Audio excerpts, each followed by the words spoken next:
tahu bisa memberikan manfaat ya buat kita semua ya. Tuh. Oke, selamat pagi semuanya mahasiswa yang telah bergabung pada hari ini. Untuk link Google Form nanti akan diinformasikan lagi lebih lanjut di tengah-tengah acara, nanti baru akan di-share. Nah, untuk pengisian Google Form itu hanya berlaku pada saat jam acara ini saja. Setelah acara ini selesai, maka link Zoom-nya itu link absennya sudah tidak berlaku lagi. Jadi 11:30 kita akan usahakan untuk selesai. Kemudian setelah 11:30 absen tidak bisa lagi. Oke. Untuk mempersingkat waktu, saya akan membacakan sedikit tentang Herlin. Herlin ini merupakan alumni Vkom Untar, lulus tahun 2012. Kemudian Herlin melanjutkan lagi S2-nya di China dengan jurusan International Trading. Makanya kita hari ini akan membahas tentang komunikasi itu dalam International Trading itu seperti apa sih? Nah, Herlin ini nanti bisa cerita bagaimana sih awal mulanya ketika bisa mendapatkan beasiswa di China, kemudian sampai sekarang kerja tuh lebih banyak hubungan dengan China ya, Herlin ya? Jadi bagaimana sih interaksinya, bagaimana sih kita berorganisasi dengan orang di luar negeri, dan Herlin juga itu ikut pernah di Wakil Ketua PPI Tiongkok Cabang Harbin tahun 2014 sampai tahun 2015. Nah, jadi Herlin ini juga cukup aktif lah selain kuliah di China itu, Herlin juga aktif di organisasi di sana. Oke, untuk mempersingkat waktu, silakan Herlin bisa dimulai. Oke, selamat pagi untuk Bu Siska dan juga teman-teman junior-junior saya. Bangga juga ya, udah jadi senior sekarang. Oke, bentar ya, aku share untuk PPT-nya. Ini kebetulan masih di disable untuk screen sharing-nya. Ya, Herlin, ini saya lagi.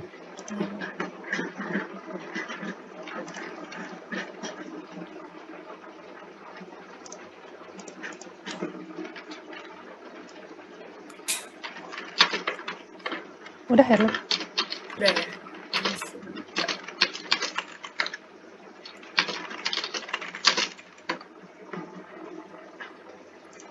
Baik. Oke, jadi selamat pagi untuk Bu Siska dan teman-teman. Juga terima kasih atas pengantar dan perkenalannya. Semoga teman-teman udah pada bangun ya jam segini biasanya. Oke, saya sekarang kembali merefresh untuk latar belakang saya. Jadi saya di Vkom Untar itu angkatan 2008 dan lulusnya 2012. Lalu di tahun 2015 sampai 2017 saya menempuh pendidikan S2 International Trading di Harbin Institute of Technology di China sana. Lalu kebetulan saya di Harbin sendiri dari tahun 2013, jadi saya belajar bahasa Mandarin dulu 2 tahun, 1 tahun biaya sendiri, 1 tahun lagi program dari beasiswa. Untuk pengalaman kerja, saya setelah lulus dari Untar, itu sempat kerja di Panorama Group. Jadi di Panorama Tour sebagai tour operation untuk bagian Hong Kong. Dan juga setelah lulus dari 2017 di Harbin, saya sempat kerja di Vivo dan Huawei sebentar, itu jadi translator sekaligus assistant manager. Lalu di 2018-nya saya berangkat ke China, balik lagi ke daerah Fuzhou, itu ada nama perusahaannya Fujian Guanlian. Jadi di situ saya perusahaannya otomotif spare part dan saya bekerja sebagai export staff. Lalu untuk sekarang saya kerja di Indonesia Weda Bay Industrial Park. Kebetulan Indonesia Weda Bay Industrial Park ini yang pegang adalah perusahaan China. Jadi rekan kerja saya, atasan saya, dan kebanyakan bahasa yang kami pakai itu ya sepenuhnya Mandarin. Untuk pengalaman organisasi sendiri, saya dulu di DPM Vkom Untar, yang generasi pertama, mungkin Bu Siska masih ingat Ferdi, jadi saya dulu ketuanya masih Ferdi. Lalu habis itu saya bergabung dengan PPI Tiongkok Cabang Harbin. PPI Tiongkok Cabang Harbin ini pas saya datang jadi belum ada, jadi baru ada tuh sekitar setelah 6 bulanan. Karena memang waktu itu kondisinya mereka harus minimum ada 15 orang. Oke, jadi untuk next-nya saya langsung masuk aja ke topik kita. Ini adalah salah satu quotes pegangan saya yang selalu saya jadikan acuan ketika saya galau. Jadi ada 5 hal penting dalam hidup kita Itu adalah untuk tidak pernah berhenti bermimpi, tidak pernah berhenti untuk percaya, tidak pernah menyerah, tidak pernah berhenti mencoba, dan tidak pernah berhenti untuk belajar. Yang paling penting buat saya itu adalah yang tidak pernah berhenti untuk belajar, karena dimanapun kita, dalam situasi apapun, pasti akan ada hal kecil yang selalu bisa kita pelajari. Lalu saya mau sharing tentang teman-teman pasti sekarang udah pada di semester akhir. Karena kelas Kapital Selekta ini kita dapat ketika kita mendekati mau lulus. Pasti banyak teman-teman yang galau kayak, nanti lulus mau apa ya? Apakah lanjut berkarir, atau misalkan lanjutin studi, atau mungkin bisnis aja deh, sekarang lagi seru bikin startup, atau misalkan lanjutin bisnis orang tua. Ini juga sempat jadi kegalauan waktu zaman saya dan juga generasi teman-teman saya waktu kami mau lulus. Nah, kebetulan saya pas lulus, itu ada kelas magang. Lalu pas kelas magang itu saya join dengan Panorama Tours. Jadi saya magang itu sekitar 2-3 bulan, lalu ditawari untuk kerja langsung di sana. Dan pas magang, kerjaan kita tuh apa sih? Nah, ini dia yang kenapa saya bilang bahwa kita tidak boleh berhenti untuk terus belajar. Karena pada saat magang, pasti kerjaan kita tuh paling fotokopi, pindah-pindahin barang dari gudang-gudang gitu kan ya, hal-hal yang sangat-sangat simpel banget. Tapi gimana caranya hal-hal yang simpel ini tetap bisa jadi ilmu buat kita. Nah, di sini saya mau ajak teman-teman untuk meningkatkan self-awareness. Self-awareness ini adalah gimana cara kita untuk memperhatikan lingkungan sekitar kita dan bagaimana kita bisa menggunakan potensi yang kita miliki untuk membantu dan membangun diri kita sendiri. Jadi saya waktu itu ya keluar dari zona nyaman saya yang nggak cuma fotokopi aja, tapi saya juga belajar untuk bacain apa sih yang difotokopi sama saya. Lalu seperti apalagi yang bisa saya bantu untuk supervisor saya pada saat saya magang. Jadi kita mencoba membangun komunikasi, kita tanya, Kak, apa yang bisa dibantu? Kak, kira-kira ada hal apa nih yang kita bisa lihat-lihat untuk pelajarin gitu. Kitanya harus proaktif juga. Jadi kita juga harus menawarkan diri gitu ya, untuk memberanikan diri. Memang sih kadang malu-malu, kadang takut ditolak gitu. Dan memang kebetulan supervisor di tempat magang itu pemikirannya adalah paling habis magang kalian nggak lanjut di sini gitu. Jadi mereka mungkin agak sedikit merasa sia-sia kalau ngajarin hal yang lebih banyak untuk kalian. Tapi kita harus proaktif, kita harus berani gitu. Jangan nunggu disuruh gitu, jangan nunggu diberikan terus gitu. Kita harus berani untuk kira-kira apa nih Kak yang bisa saya pelajarin, karena saya memang mau membantu pekerjaan kakak supaya pekerjaannya lebih mudah, seperti itu. Orang paling senang kalau dibilang saya bantu supaya kerjaannya lebih mudah gitu. Jadi itu mungkin beberapa hal yang bisa kalian praktekkan juga nanti pada saat magang. Lalu satu hal lagi teman-teman yang penting, menghadapi situasi yang terus berubah seperti sekarang, kita juga harus bisa meningkatkan agility kita. Jadi meningkatkan kemampuan untuk beradaptasi dan merespon situasi yang dengan baik. Ini saya terapkan juga waktu saya di magang, karena kita magang dari yang biasanya di kampus apa-apa diajarin, lalu tiba-tiba kita pindah ke satu tempat yang kita tuh harus lebih aktif, kalau enggak kita diem doang gitu kan. Nah ini yang teman-teman harus berusaha untuk gimana sih memperhatikan situasi dan lingkungan di sekitar kita, lalu mungkin kita bisa lebih beradaptasi dengan kebiasaan-kebiasaan iklim perusahaan seperti itu. Nah, setelah dari sini saya mau bahas bagaimana ceritanya saya bisa sampai di China. Jadi, dengan membawa beberapa hal ini dan juga quotes-quotes kesayangan saya sampai di Harbin. Harbin itu ada di mana? Harbin itu ada di ujung utara China. Mungkin teman-teman ada beberapa yang udah pernah ke China, mungkin ke Shanghai, atau mungkin ke daerah Beijing gitu ya. Nah, Harbin ini lebih utara lagi daripada Beijing, teman-teman. Dia bahkan di China terkenalnya sebagai Ice City, karena kalau musim dingin, dia itu bisa sampai suhu minus 33 derajat. Bahkan bisa lebih. Jadi, pertama kali saya nemu kota Harbin ini adalah pada saat kerja di Panorama. Saya browsing, karena saya diberikan tugas tambahan. Coba kamu cek destinasi wisata yang ada di China apalagi. Dan saya nemu satu kota ini yang menurut saya cukup unik. Jadi Harbin ini di China, tapi bangunannya itu banyakkan bangunan Rusia. Karena dia ini bekas ditempati sama Rusia waktu zaman-zaman China masih agak perang saudara dan segala macam gitu. Nah, kebetulan di kota Harbin ini saya sempat tinggal dari 2013 sampai 2017. Pertama kali saya berangkat ke Harbin, saya sama sekali nggak bisa Mandarin, teman-teman. Jadi Mandarin saya 0 besar. Saya belajar Mandarin waktu SMP, saya juga belajar waktu SMA. Tapi teman-teman pasti ngerti lah, kalau dari keluarga yang sama sekali nggak bisa bahasa Mandarin, lalu tiba-tiba kecemplung ke dunia yang semuanya menggunakan bahasa asing, itu saya kalau lihat tulisan Mandarin itu ya, kalau teman-teman ada yang tahu Nokia jadul, itu kayak Nokia jadul teman-teman, kotak. Saya sama sekali nggak bisa baca apapun.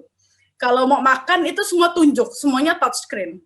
Jadi ini yang jadi pengalaman saya selama 1 bulan pertama, dan saya tuh selama 2 minggu tuh mau nangis. Udah beda suhu, beda bahasa, dan di sana tuh orang Indonesianya waktu saya datang itu nggak nyampe 10 orang, teman-teman. Jadi di kampus kami itu cuma ada sekitar 6-8 orang, sisanya tuh terpencar di kampus-kampus lain, dan kami jarang ketemuan. Dosen guru-guru kami di sana itu nggak bisa bahasa Inggris. Kalaupun ada yang bisa, itu dia nggak mau pakai bahasa Inggrisnya, kecuali urgent untuk urusan rumah sakit sama pengurusan visa segala macam. Jadi yang jaga dormitory juga nggak bisa bahasa Inggris. Jadi ketika kita nyampe, mau minta kunci aja, kita cuma ngasih tangan begini kayak, ai gitu kan, kayak gini-gini gitu. Karena kita bingung mau ngomong apa. Pas saya buka pintu kamar, saya seneng nih lihat, wah bule nih gitu kan, bule nih pasti bisa Inggris. Saya ngomong lah pakai bahasa Inggris. Hai gitu ya, maaf ya kita datangnya kemalaman segala macam. Dan bulenya cuma cengok. Ternyata bule Rusia itu gak ada yang bisa Inggris. Jadi saya tuh mau nangis begitu nyampe sana kayak, ya ampun, saya pikir di Harbin nih banyak orang Rusia tuh bisa Inggris, ternyata nggak ada yang bisa. Lalu besoknya masuk kelas gitu kan ya teman-teman ya. Harusnya saya mulai dari kelas A, tapi pada saat tes entah kenapa kita sok pinter kan ngeliat huruf-hurufnya mirip-mirip, saya sama-samain aja, saya masuk kelas B. Jadi saya nggak belajar tuh yang namanya pelafalan A, I, W, O-nya tuh saya udah lupa gitu kan. Masuk kelas B, terus habis itu satu kelas tuh ada orang Rusia, orang Korea, sama orang Thailand. Jadi di Harbin itu karena dia utara, dia banyak kan muridnya tuh kalau nggak Mongol, Korea, Rusia. Bahkan Korea Utara pun ada. Saya punya teman Korea Utara, bapak-bapak gitu. Jurusannya bikin nuklir, pokoknya serem-serem deh gitu. Nah, saya pas masuk kelas, saya udah sedih kan, karena saya udah trauma dengan roommate saya yang orang Rusia dan nggak bisa Inggris. Jadi saya tuh udah di kelas paling bodoh, paling nggak ngerti, karena anak-anak Korea tuh pinter banget. Mereka tuh belajar Hanse Mandarin tuh cepet banget. Jadi saya sama anak Thailand biasanya yang paling kebelakangan gitu. Terus akhirnya nemu satu anak Rusia, bisa Inggris. Dan dia bilang, kan aku bisa Inggris karena aku dari Moskow, kata dia. Banyak kan anak di sini, kalau yang bukan dari daerah barat, ya mereka nggak bisa Inggris. Oh, oke, gitu. 1-2 minggu pertama itu saya juga langsung jatuh sakit karena perbedaan suhu ya. Jadi pas saya sampai itu kan winter. Kita di sini suhu 30 derajat, nyampe sana minus 20, badan udah gitu belagu kan. Biasa anak Indonesia, nggak dingin gitu kan. Nggak mau pakai sarung tangan, nggak mau pakai jaket. Sakit besoknya teman-teman. Bahkan teman-teman kami pas pertama kali salju tuh ada yang perang bola salju sambil telanjang dada loh. Besoknya nggak ada yang masuk kuliah karena sakit. Jadi itulah yang kadang-kadang harus teman-teman jadikan poin ya, bahwa iya excited boleh, tapi kita harus ingat bahwa tubuh kita ini ada batasan gitu. Kita yang terbiasa di daerah panas tuh ke daerah dingin itu pasti masuk angin gitu. Jadi ya harus jangan lupa bawa tolak angin juga gitu. Jadi setelah 1 bulan saya udah melewati rasa sakit, sudah melewati yang harus noted bahwa gak boleh loh dingin-dinginan tanpa pakaian yang lengkap gitu. Terus dan juga pelajaran bahasa Mandarin yang setiap hari itu nggak ngerti, tiap kali suruh baca itu huruf apa gitu ya. Setelah 1 bulan, saya sama teman-teman akhirnya nekat untuk pergi. Ayo, kita harus berani. Kalau kita tetap di sini terus, kita nggak akan bisa yang namanya untuk mendapatkan perubahan dalam bahasa Mandarin kita. Biarpun di kelas itu belajar Mandarin, tapi kan kalau pulang kelas kita bisa nutup diri di kamar gitu kan. Akhirnya saya sama teman-teman nekat, kita pergi yuk ke daerah lebih utara lagi yang nggak ada orang asingnya. Dan kami pergi. Kami naik kereta 24 jam untuk mencapai tempat itu. Nama tempatnya itu Mohe, kebetulan saya nggak ada fotonya. Tapi kurang lebih ya di Harbin itu mesti bulan April udah nggak ada salju, di sana masih ada pahatan es. Jadi di sana kalau musim dingin tuh bisa sampai 40-an derajat, itu lebih dingin lagi. Ini kampus saya. Jadi pas saya dari Moho itu 24 jam bahasa Mandarin, karena kan kita di kereta ya, bener-bener di lingkungan yang cuman saya dan 3 orang teman yang Mandarinnya juga pas-pasan. Lalu akhirnya kita ngobrol sama sesama hitungannya tamu kereta gitu kan ya. Terus kita bilang, kita tuh orang asing loh. Hah, mana mungkin? Kamu mukanya sipit, kamu pasti bukan orang asing. Wah, itu juga sering banget. Saya pas nyampe di Moho itu aja dibilang, kamu yakin kah kamu orang asing? Terus aku bilang, loh ya, apa perlu saya tunjukin paspor kemana-mana gitu, kalau bilang sini orang asing gitu. Gak ada yang percaya kalau kita orang asing. Jadi mereka tuh ngomongnya itu nggak pelan-pelan gitu loh. Bedanya kalau mereka tahu kamu orang asing dan tidak adalah, ketika kamu orang asing, mereka akan berusaha ngomong pelan dan menggunakan pelafalan yang sangat-sangat standar. Jadi putonghua beneran putonghua. Ketika mereka pikir kamu bukan orang asing, mereka tuh ngomong udah kayak kereta dikejar-kejar tuh, Mbak. Jadi bener-bener kayak semuanya sampai boleh nggak susu Pak, paman kamu boleh nggak ngomong pelan-pelan gitu kan. Terus baru nanti, kenapa aku harus ngomong pelan-pelan? Emang kamu nggak ngerti aku ngomong apa? Nggak ngerti, kita ini orang asing gitu. Itu harus sering banget ngomong kayak gitu. Tapi itu waktu awal-awal aja teman-teman. Setelah saya dari perjalanan itu, saya merasa Mandarin saya langsung meningkat. Karena besoknya, begitu saya baca, pokoknya di kelas gitu kan, kita ada bagian tugas membaca satu-satu gitu, saya langsung bisa, oh ini huruf ini gitu kan. Biarpun sengtiaunya salah ya, karena saya tipikal yang belajar bahasa Mandarin nabrak sengtiau. Jadi sengtiau saya tuh selalu berantakan, gak ada nadanya kalau ngomong. Tapi paling enggak dosen saya, guru saya ngomong apa, saya bisa bales gitu kan. Saya ngerti dia ngomong apa gitu. Itu udah yang menurut saya kemajuan yang paling besar setelah 1 bulan loh teman-teman. Habis dari sana, saya merasa tidak cukup kalau cuman kita belajar Mandarin. Saya juga harus bangun koneksi. Jadi teman-teman harus ingat, ketika teman-teman punya kesempatan di dimanapun, baik itu di Indonesia kek, di luar negeri kek, lingkungan kerja, lingkungan kampus, teman-teman tuh harus punya keinginan untuk membangun koneksi, karena koneksi itu penting banget.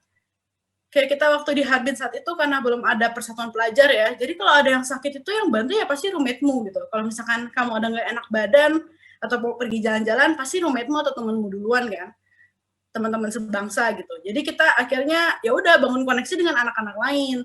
Jadi dulu saya sering main sama teman-teman Rusia dan juga teman-teman Korea kami itu kan, supaya untuk belajar, dan kalau main sama mereka tuh pasti Mandarin kita pelan-pelan meningkat. Karena kita nggak mungkin kan ngomong bahasa Indonesia sama orang asing gitu ya. Nah, saya setelah dari sana, setelah dari belajar bahasa itu, saya ditawari untuk melanjutkan S2. Jadi ada program beasiswa, lalu akhirnya saya melanjutkan beasiswa saya S2 ini di kampus Harbin ini, dan ini teman-teman bisa lihat kalau misalkan musim dingin itu dia jalanannya semua penuh salju, jadi sering banget kalian lagi jalan dikit atau lihat mobil nabrak satu sama lain tuh sering banget, karena licin. Nah, kebetulan ini tantangan saya tadi, yang saya bilang dari kemampuan bahasanya kurang, karena saya nol ya, Mandarin itu benar-benar cuma bisa nulis 1 sampai 3. Pertama kali datang tuh 1 sampai 3 tuh udah bersyukur banget. Terus cuman bisa ngomong paling gampang tua sao qian gitu kan. Kita kalau ke Cina tuh pasti tua sao qian gitu. Berapa duit gitu. Terus bisa murah enggak? Kei piei ma gitu. Ya udah gitu-gitu doang Mandarinnya. Terus mau apa? Ceke, neke. Udah gitu doang. Mandarinnya cuma itu ini gitu. Jadi semuanya touchscreen. Terus habis itu juga ada perbedaan budaya dan kebiasaan. Kalian kalau ke Cina, apalagi daerah utara, itu nggak usah kaget ketika di jalan ketemu orang yang wah gitu, teriak satu sama lain. Karena emang gaya bahasanya kayak gitu. Tapi saya pertama kali nyampe, saya pikir nih orang kenapa kakek-kakek ribut ya gitu kan. Ribut tuh ada orang berantem tuh, lihatin. Kita kan ke Indonesia ada sisi kepoh tuh yang nggak pernah berhenti. Lihatin, ada orang berantem. Ternyata dia bukan berantem, dia temenan, dia ngobrol. Tapi di tengah jalan, mereka tuh bisa tiba-tiba keluar dari mobil loh, kalau ketemu teman. Dia langsung, mobilnya lagi jalan, langsung set, parkir, berhenti, terus teriak-teriakan gitu loh di pinggir jalan. Itu hal yang biasa banget di Harbin. Sama kebiasaan apalagi di Harbin yang saya ambil adalah, jangan dekat-dekat orang Cina kalau masih pagi. Kalian jangan expect mereka untuk sikat gigi setiap hari. Kalian jangan expect mereka untuk mandi setiap hari, karena Harbin tuh dingin. Jadi ini saya juga shock sih, saya baru tahu tuh setelah saya sudah beberapa bulan di sana, kok ada orang Cina ini ada satu bau yang sangat-sangat berbeda gitu ya dengan anak-anak lain gitu kan ya di kelas loh teman-teman. Dan ini kadang-kadang guru-guru bahasa Mandarin kita juga sedikit aneh gitu. Ternyata kalau misalkan di dormitori anak asing itu setiap kamar ada kamar mandi. Kalau di dormitori orang lokal ada yang satu kamar ber-8, ada yang satu kamar ber-6, itu tidak ada kamar mandi. Kamar mandi mereka tuh ada permandian khusus. Pemandian khususnya ini tidak buka setiap hari. Jadi teman-teman, saya tuh bingung, kenapa ya orang Cina rajin banget berenang, gila, lebih parah daripada orang Indonesia gitu rajin berenangnya. Ternyata ya karena mereka bisa mandinya di situ doang. Dan kalau kalian masuk ke tempat berenang itu, kalian jangan shock begitu masuk semua orang udah telanjang. Itu anak-anak Indonesia pasti shock setiap kali mau berenang itu ya. Kita kan ada yang namanya ruang locker, ada yang namanya kamar mandi, ada namanya tempat ganti baju. Kalau di sana tidak ada, teman-teman. Begitu masuk itu ruang locker, itu semua orang udah telanjang. Nggak yang muda, nggak yang tua, sama. Nggak cowok, nggak cewek. Tapi ya terpisah toh ya. Yang perempuan-perempuan, yang cowok-cowok. Tapi ini saya juga dengar dari teman-teman gitu. Jadi ini adalah satu perbedaan yang jangan shock sampai sana gitu. Dan soal higienis, ini saya yakin teman-teman yang ke Cina pasti sering komplain tentang kok di Cina jorok ya gitu. Sebenarnya bukannya jorok sih, tapi bahkan di gedung saya yang kelas jelas-jelas itu gedung international student, toiletnya aja sekatnya cuma setengah. Jadi kalau teman-teman jongkok itu masih bisa hai ngobrol-ngobrolan sama sebelahnya. Saya setiap kali kalau mau pipis di toilet itu, saya tuh harus memastikan bahwa ada temen yang nungguin saya di depan. Bilangin jangan sampai ada yang masuk. Karena toiletnya cuma setengah. Jadi kalau teman-teman jongkok tuh masih bisa lihat-lihatan. Itu toilet perempuan loh. Nggak tahu yang toilet laki-laki seperti apa. Saya pikir kan di Harbin doang. Saya ke Beijing toh. Jadi bulan Oktober setelah saya udah pede dengan Mandarin saya bilang, ayo nih, Mandarin saya udah bagus. Ada yang mau datang nggak ke Beijing? Mama saya datang ke Beijing sama temennya. Oke, kita jalan-jalan di Beijing kan ya. Pas jalan-jalan di Beijing tuh saya udah dibilangin sama teman-teman lain yang udah pernah ke Beijing, kamu ke toilet cari Starbucks, cari hotel, jangan di toilet umum. Oke. Terus suatu hari kami pas lagi jalan-jalan, teman mama saya ini kebelet. Mungkin dia habis minum susu kacang, kan nggak biasa ya. Di sana kan kita pasti kalau sarapan tuh susu kacang, cakwe itu biasa lah. Cuman kan mereka nggak biasa. Jadi kita tuh di daerah dari Tiananmen. Jadi pokoknya perbatasan Forbidden City, mau jalan ke belakangnya. Karena saya udah tahu rute jalan kakinya kan. Dari Forbidden City tuh jalan ke belakang, terus dia tuh lurus terus tuh bisa nyampe ke Secahai yang lihat danau-danauan segala macam. Tiba-tiba ini sakit perut kan. Saya bilang, ya udah tuh ada toilet umum. Tapi saya udah bilang, bawa aqua ya, jangan pergi tangan kosong. Bawa aqua, bawa tisu, pokoknya udah dibekalin. Nggak sampai berapa menit, dia keluar lagi. Dia bilang, kamu tahu nggak, bukan soal aqua, bukan soal tisu. Terus saya tanya, kenapa? Toiletnya sekatnya cuma setengah. Saya tadi lagi jongkok, terus tiba-tiba ada yang masuk, saya langsung berhenti. Dia bilang, akhirnya saya langsung kayak, ya ampun, sampai sebegitunya. Iya, udah, ayo kita pergi cari Starbucks. Akhirnya kita putar cari Starbucks untuk cari toilet yang benar-benar bersekat. Kejadian lain adalah, ketika di daerah ini masih di Beijing teman-teman. Jadi tuh di Beijing itu ya, kalau misalkan kalian ke sana, itu akan ada satu toilet yang bagus. Itu memang toilet khusus turis, khusus untuk turis-turis. Jadi kalau kalian turis, kalian ke toilet yang bagus aja gitu. Nah saya kan lagi muter-muter di dalam kayak rumah-rumah, hitungannya gang-gangnya mereka. Terus biasalah perempuan pengen toilet toh, pengen pipis kan. Aduh kok kebelet nih, tunggu sini ya. Aku pikir kan aku sudah biasa, aku udah pernah ke ujung utara sana yang toiletnya cuma lubang doang gitu kan di tengah hutan gitu. Tapi pas ini sangat-sangat syok karena ternyata di dalam toiletnya itu cuma ada bener-bener, ini mungkin agak sedikit jorok ya teman-teman, jangan syok ya. Lubang doang 4 biji teman, dan itu nggak ada sekatnya sama sekali. Jadi pas aku buka pintu itu ada 3 orang lagi ngantri. Dan maksudnya 3 orang itu lagi jongkok di sana, sedang melakukan hal mereka gitu. Nah kayak, langsung aku tutup lagi. Gak jadi, aku nggak bisa ke toilet di sini. Ayo kita pergi aja. Jadi kalau di Shanghai itu bagus banget toiletnya. Tapi kalau di Beijing, ya itu masih seperti itu. itu adalah kondisi toilet khusus untuk orang lokal. Jadi aku yang salah, karena aku masuk ke daerah yang udah nggak ada turis, gitu ya. Nah, ini adalah perbedaan budaya dan kebiasaan. Buat orang sana itu hal yang sangat biasa, tapi buat kita, wow banget. Jadi mungkin buat teman-teman yang mau ke China, di noted, posisi Starbucks, posisi KFC, itu mereka pasti ada toilet. Jadi kalau mau ke toilet KFC, McD, Starbucks, udah itu aja, paling aman. Nggak akan kalian nemuin kondisi yang tidak bersekat seperti itu. Nah, berikutnya juga soal perbedaan iklim dan cuaca yang cukup ekstrim. Kebetulan aku tipikal yang waktu kuliah itu kalau makan sembarangan, kuliah bangun juga siang gitu kan ya. Jadi ya merasa lebih sadar dan terhadap pentingnya untuk menjaga kesehatan ini. Lalu ini adalah salah satu kebudayaan juga di China. Kenapa aku bisa bilang kebudayaan? Foto yang atas itu adalah foto saya lagi presentasi untuk tesis. Teman-teman bisa lihat gak yang mana dosennya? Di China itu ada satu kebiasaan lagi bahwa mereka tuh kalau pakai baju santai banget. Bahkan waktu saya kerja di Fuqing, di Fuzhou sana, itu ada yang datang untuk melamar pekerjaan bidang R&D, Research and Development, tapi pakai cuman sendal jepit, celana pendek, sama kaos oblong. Jadi di China itu bahkan kantor yang di Kuningan pun ya, kalau yang orang China-nya itu pakai kaos oblong ke kantor. Kita yang pakai rapi, kemeja, paling nggak kaos polo gitu ya, mereka enggak. Mereka memang santai. Karena mereka pikir bahwa pakaian yang rapi-rapi itu khusus untuk yang kerjaan sales, atau yang memang harus ketemu dengan orang-orang lain, seperti itu. Nah, ini saya, dan kebetulan kalau kita yang anak asing, pas melakukan tesisnya itu berbarengan sama semua anak asing lain. Jadwalnya dibarengin. Jadi memang dosen-dosen ini adalah dosen-dosen yang Inggrisnya, listeningnya bagus, tulisannya bagus, dan readingnya oke gitu ya. Karena nggak semua dosen China itu Inggrisnya oke. Problemnya di situ. Nah, dosen saya itu kebetulan yang pakai baju pink muda, itu profesor saya, yang agak pendek, poni begini, itu profesor saya. Nah, dia pun Inggrisnya lumayan, cuman yaitu ketika ngomong untuk daily conversation, itu agak sedikit terbata-bata.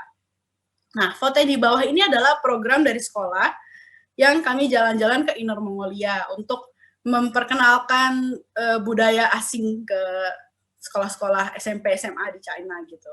Jadi memang di setiap kampus tuh akan ada program-program seperti ini. Nah, selanjutnya tentang perhimpunan pelajar. Balik lagi deh ke slide sebelumnya. Jadi saya mau sharing sedikit tentang kelas internasional saya, international trading saya. Kelas international trading saya, waktu kami beasiswa, kami akan ditawarkan 2 program. Jadi satu program itu dalam bahasa Inggris, satu program dalam bahasa Mandarin. Jadi teman-teman yang nanti misalkan mau ngambil CSC, program beasiswa ke China, itu nggak usah panik kalau yang nggak bisa Mandarin, karena kalian bisa pilih program yang Inggris. Tapi waktu saya di sana, saya merasa bahwa kalau saya belajar Inggris, tanggung ya, karena kita di China. Nomor 1 pasti tenaga pengajarnya Inggrisnya juga pas-pas. Dan saya ingin belajar Mandarin lebih lagi untuk term-term bahasa-bahasanya. Jadi saya mengambil bahasa pengantar yang Mandarin, dan memang di kelas Mandarin itu kebanyakan anak asingnya lebih sedikit. Kelas saya 30 orang, anak asingnya cuma sekitar 5 orang. Lalu habis itu mereka ini selain saya itu memang nggak bisa bahasa Inggris. Jadi mereka nggak ada pilihan selain pilih kelas bahasa Mandarin. Dan pas kelas bahasa Mandarin itu, kesulitannya di mana sih? Kesulitannya adalah karena saya udah 2 tahun di China ya. Saya 2 tahun di China itu untuk ngedenger dosen ngomong apa, itu nggak masalah. Ketika untuk menjawab pertanyaan yang terstruktur, itu baru masalah. Jadi ketika ujian, itu semua harus pakai Mandarin, teman-teman. Jadi harus pakai Hanzi. Itu saya problem sih, karena kita nulis Mandarin itu lambat. Apalagi harus nulis, benar-benar nulis tangan di ujian. Kalau ketik saya cepat, karena saya udah biasa ngetik. Tapi ketika harus nulis satu-satu itu ya, wah itu waktu ujian 2 jam, 3 jam tuh kayak nggak cukup. Ujian di sana kemarin saya 2,5 jam waktunya. Itu nggak cukup untuk nulis pertanyaan, apalagi mereka sistemnya kalau S2 itu ya studi kasus kan. Jadi cuma bawain satu kasus, terus kita menjawabnya menggunakan teori seperti apa. Nah, ini yang akhirnya saya suka. Setiap kali ujian, saya selalu tulis nomor 1 adalah saya murid asing. Kalau nanti di bawah-bawah pertanyaan saya jawab pakai Inggris, tolong dimengerti. Jadi saya di bagian bawah itu, kadang-kadang kalau saya udah frustasi, ini aku ngerti jawabannya, aku ngerti pertanyaannya. Gimana aku nulisnya dalam bahasa Mandarin gitu kan? Dan nggak boleh buka kamus, nggak boleh buka apa-apa. Ya udah, langsung tulis pakai bahasa Inggris. Gitu kan. Karena beberapa kelas ada yang dosennya Inggrisnya bagus. Jadi dia ngerti kan, nilai saya mendingan. Begitu yang dosennya nggak bisa Inggris, udah 6, langsung 6 gitu kan. Ya itu suka dukanya sih untuk jadi murid asing di kelas Mandarin seperti itu. Dan kita selalu jadi anak bawang gitu ya. Padahal kita ngerti dan kita selalu membuat catatan di dalam kelas seperti itu. Nah, kebetulan saya international trading tuh belajarnya apa aja? Saya belajar teori dan metode decision making dan juga international economics. Untuk saya punya tesis sendiri tuh tentang efek dari AFTA teman-teman yang tahu, ASEAN China Free Trade Agreement terhadap consumer behavior masyarakat Indonesia. Karena tadinya saya pengen ngambilnya untuk yang lain, tapi profesor saya mengarahkan bahwa akan lebih mudah untuk mempelajari tentang kebiasaan masyarakat Indonesia sendiri gitu. Nah, setelah itu saya juga sempat selama saya di Harbin, karena kan kita kalau sebagai murid asing, kalau kita nggak proaktif, balik lagi ya, kenapa pentingnya sikap proaktif, kita tuh nggak akan, pengalaman yang kita dapatkan akan kurang gitu. Jadi harus kita yang lebih aktif untuk membangun komunikasi dengan orang lain, membangun koneksi, aktif nyamperin dosen atau aktif nyamperin guru-guru kita di kantor mereka untuk nanyain ada kegiatan apa yang bisa kami bantu seperti itu. Karena dari situ kalian bisa dapat pengalaman lebih. Sampai akhirnya jadilah ini PPIT Harbin ini. Jadi Perhimpunan Pelajar Indonesia Tiongkok cabang Harbin. Perhimpunan pelajar ini pertama kali dibikin itu adalah dengan 12 orang. Itu kalau kalian misalnya yang paling atas pakai topi kacamata itu, nah itu Kak Bagus itu yang ketua pertama sekaligus pendirinya untuk yang di Harbin. Nah, saya yang rambutnya merah ya teman-teman.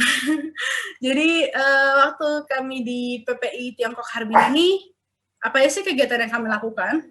Kami lebih sering untuk bekerja sama dengan KBRI Beijing, karena memang daerah utara masih jadi bagian dari KBRI Beijing.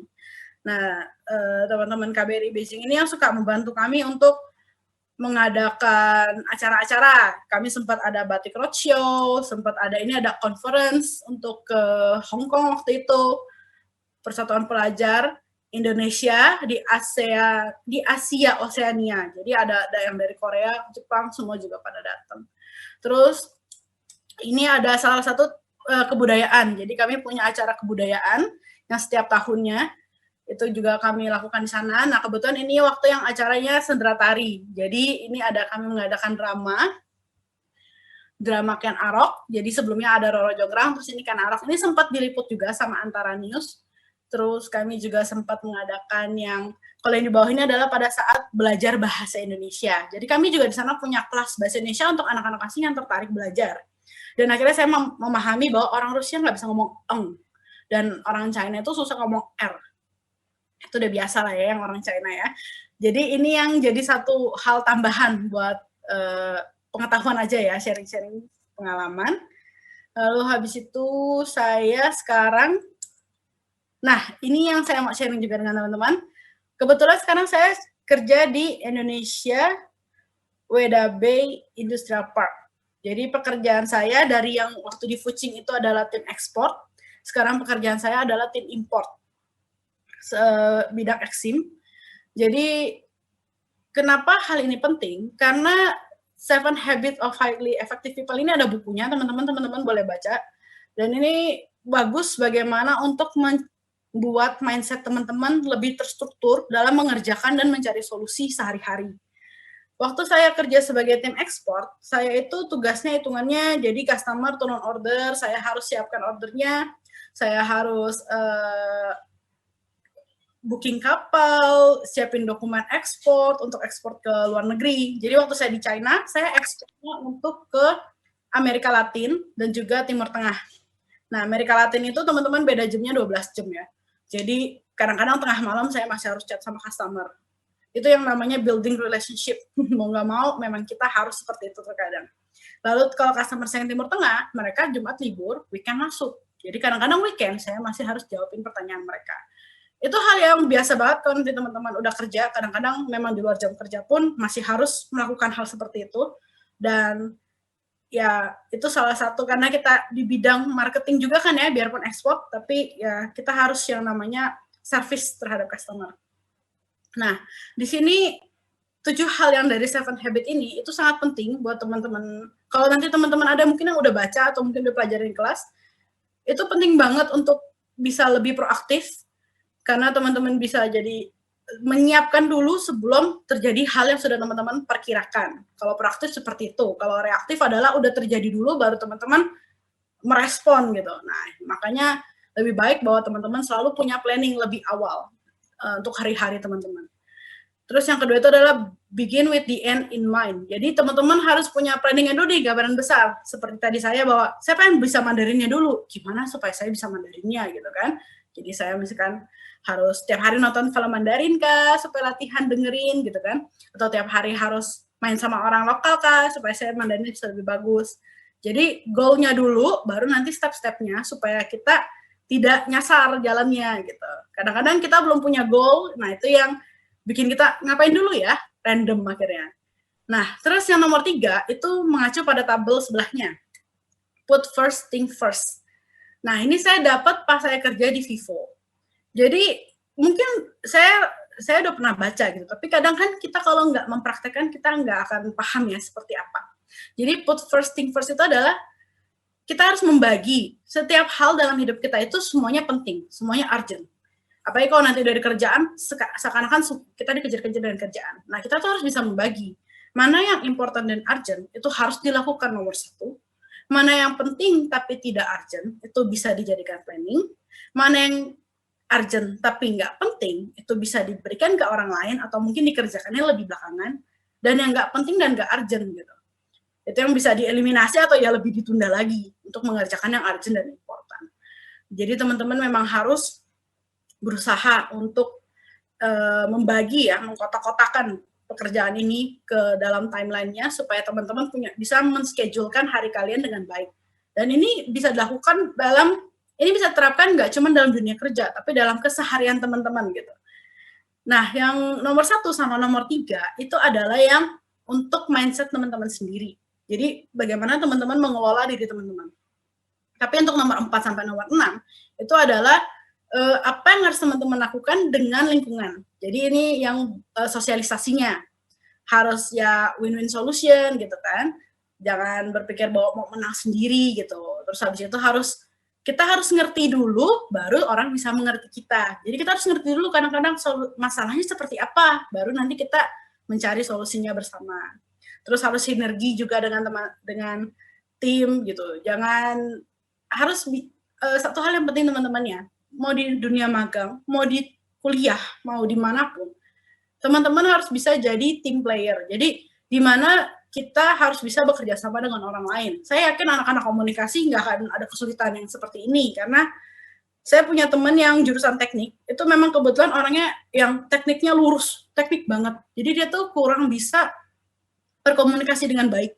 Tapi dia untuk urusan pekerjaan di bidang dia itu dia bagus banget, dia sangat-sangat pintar. Cuman ya itu nggak bisa berkomunikasi dengan baik, sosialisasinya kurang, remeh-temeh dengan supervisornya kurang, akhirnya secara pekerjaan dia stuck. Nah ini yang saya yakin kalau anak-anak Vkom kayaknya nggak mungkin sih, karena banyak kan anak-anak Vkom itu kan lebih aktif ya, jadi lebih aktif secara komunikasi ya mas saya. Jadi ini mungkin agak tidak mungkin terjadi, tapi kita harus bisa tetap belajar untuk memperbaharui diri terus, untuk terus memperbaiki diri supaya semakin bisa diterima juga di pekerjaan dan segala macam. Nah, yang ketujuh adalah sharpen the saw. Ini adalah untuk tidak pernah berhenti memperbaiki diri, meningkatkan diri.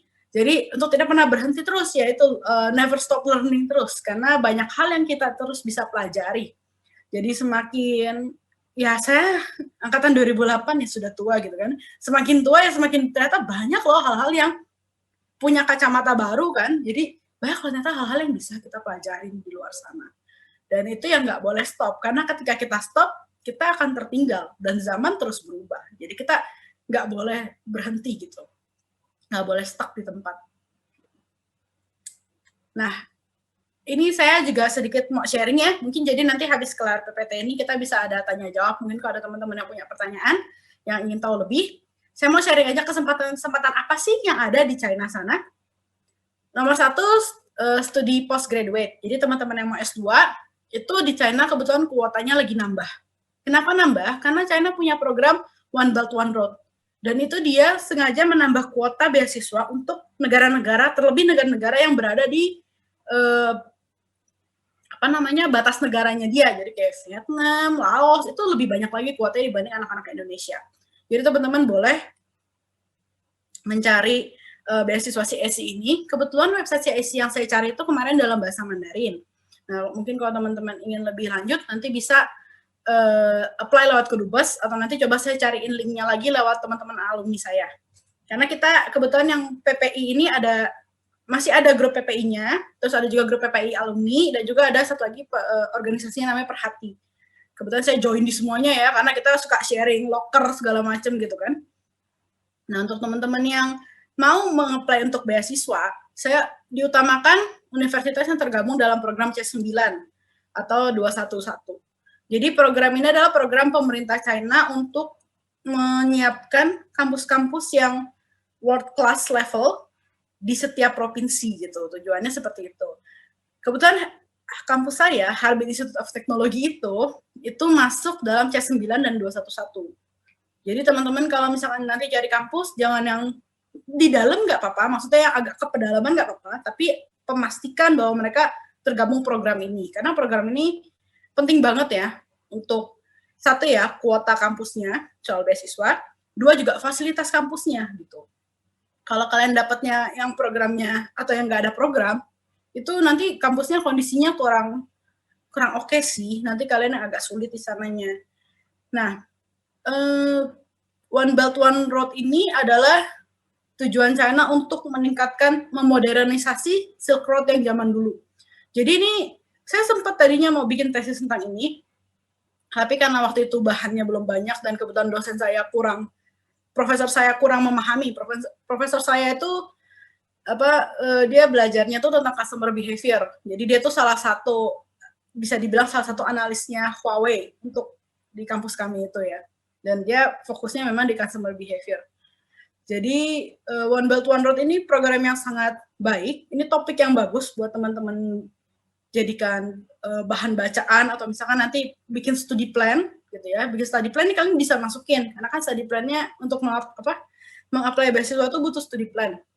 Nah, itu kalian bisa masukin, kalian harus pilih kan topik tesis kalian mau seperti apa. Nah, itu bisa dimasukkan. Ada OBOR, ada ASEAN, China, Free Trade itu juga ya masih ada, walaupun sekarang bahan bacaannya udah banyak banget dan udah banyak banget studi tentang itu. Tetap kalian bisa pelajarin lagi mungkin dari sisi Indonesia atau misalkan sisi yang lainnya. Nah, kalau untuk lowongan pekerjaan, nggak di China, nggak di Indonesia, banyak lowongan pekerjaan buat yang bisa berbahasa Mandarin. Kantor saya pun masih cari orang terus gitu.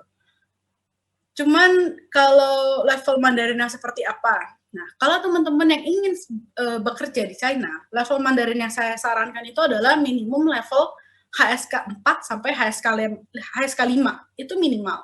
HSK 4 itu seperti apa sih? HSK 4 itu ngomong basic conversation-nya oke, dan paling nggak udah kenal 1.200 kata bahasa Mandarin.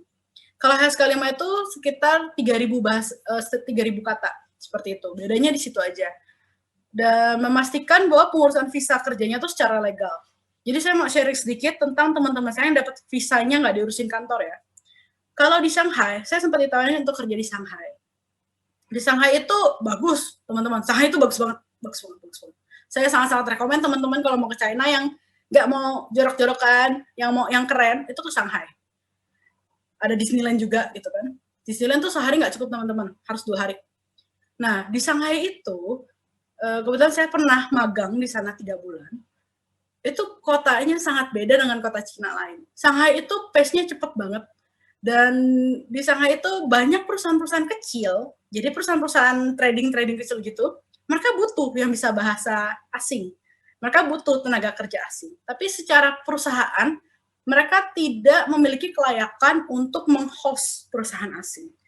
akhirnya teman-teman saya yang nekat mau kerja di perusahaan seperti itu, antara mereka apply untuk belajar bahasa, dapat visa pelajar dan diam-diam kerja, ini ilegal ya, jadi saya tidak menyarankan, ini sama sekali nggak boleh. Terus habis itu, ada juga yang akhirnya kerja tapi under perusahaan lain. Jadi hitungannya juga tetap ilegal, karena visanya beda. Nah, ini kalau teman-teman ditawari untuk jalan seperti ini, saya sarankan untuk tidak melakukan hal seperti itu. Karena itu nanti akan membuat kesulitan teman-teman deportasi dan di blacklist.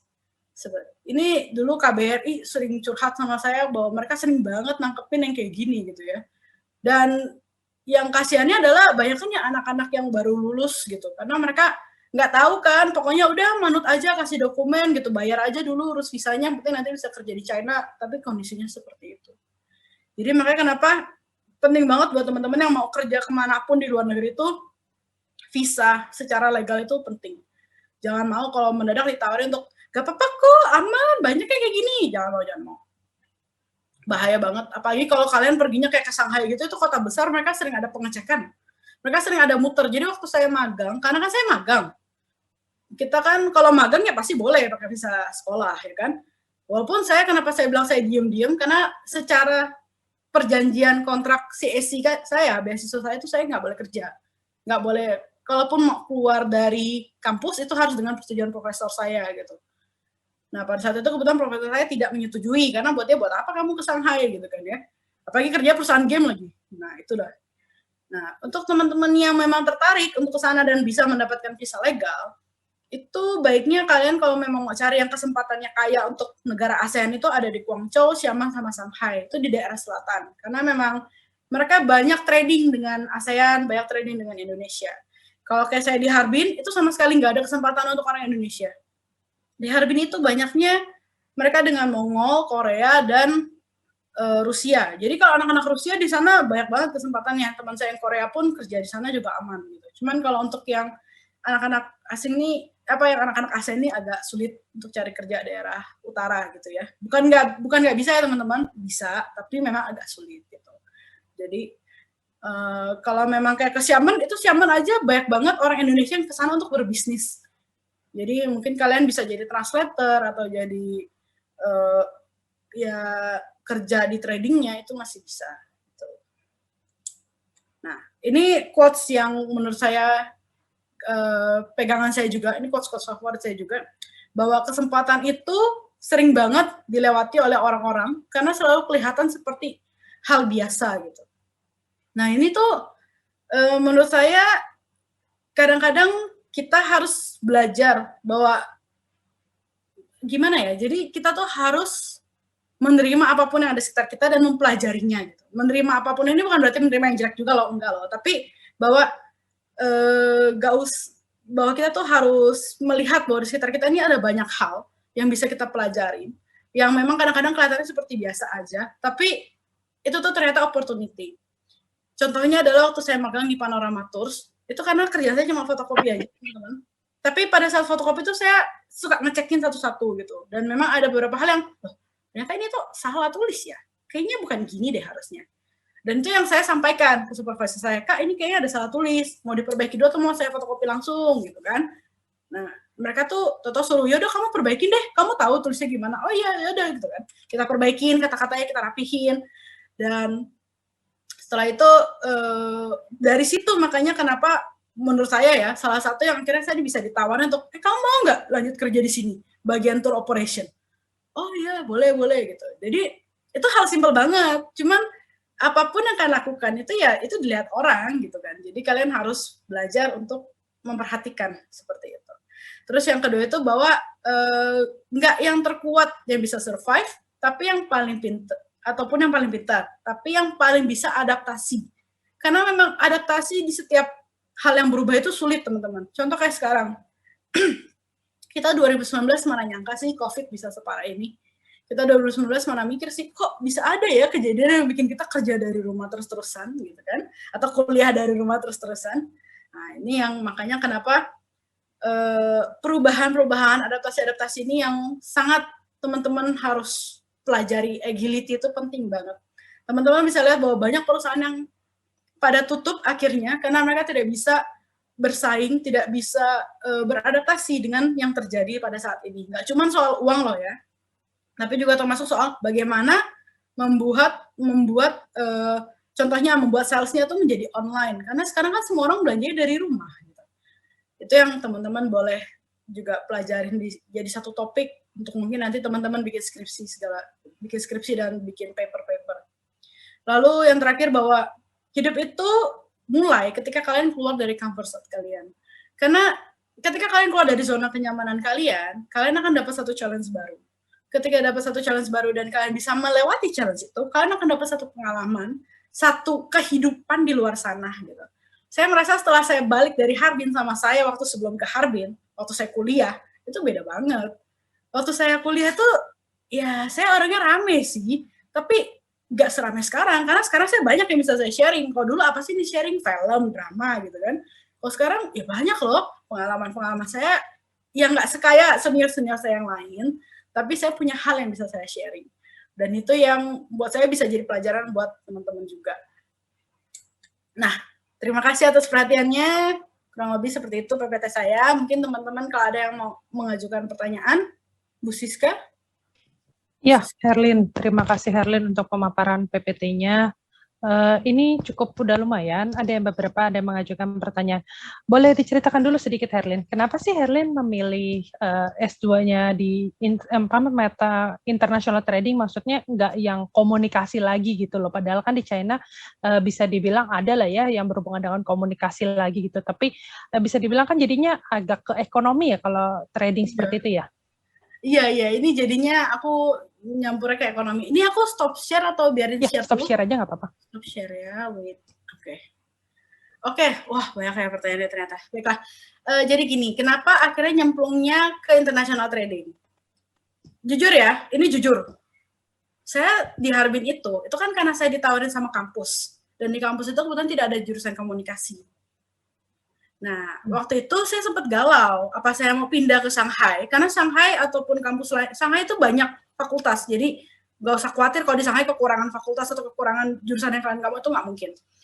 Tapi saya pikir karena saya suka kotanya, saya suka SS-nya, jadi saya bilang ya udah deh, saya lanjut di Harbin gitu. Cuman jurusannya itu, jadi ada dua, saya bisa milih dari semua jurusan, termasuk arsitektur loh. Jadi di China itu ya, saya punya kenalan, dia tuh S1-nya cuma sastra Mandarin, tapi S2-nya dia ngambil arsitektur. Dan saya nanya, kamu punya bekal apa ngambil arsitektur? Dia bilang, saya biasa translatein buat kontraktor. Kok bisa ya gitu? Tapi ya mereka bisa, dan mereka nekat gitu. Dia bilang, yang penting mau belajar. Oke, saya setuju. Yang penting kamu mau belajar. Gitu. Nah, jadi waktu itu saya pun juga ditawarin, kamu ngambil jurusan lain boleh loh, nggak harus yang sosial lagi. Tapi saya nggak pede ya, karena gimana ya rasanya ya. Toto kamu ngambil jurusannya bikin kapal gitu. Di HIT itu yang terkenal jurusannya adalah spaceship, bikin astronautika. Jadi bisa jadi astronot, terus masa gue belajar astronot gitu kan, jurusan gue cuma Vkom. Nyasar mau belajar bahasa alien gitu. Intinya bercanda-bercanda gitu lah. Akhirnya saya ngambil international trading karena pilihan komunikasi sana nggak ada. Saya tadinya mau ngambil komunikasi kok, tapi karena nggak ada dan saya pikir yang paling mendekati dan kayaknya topiknya menarik aja ya, international trading itu kan keren ya. Jadi saya ngambil jurusan fakultas manajemen international trading gitu.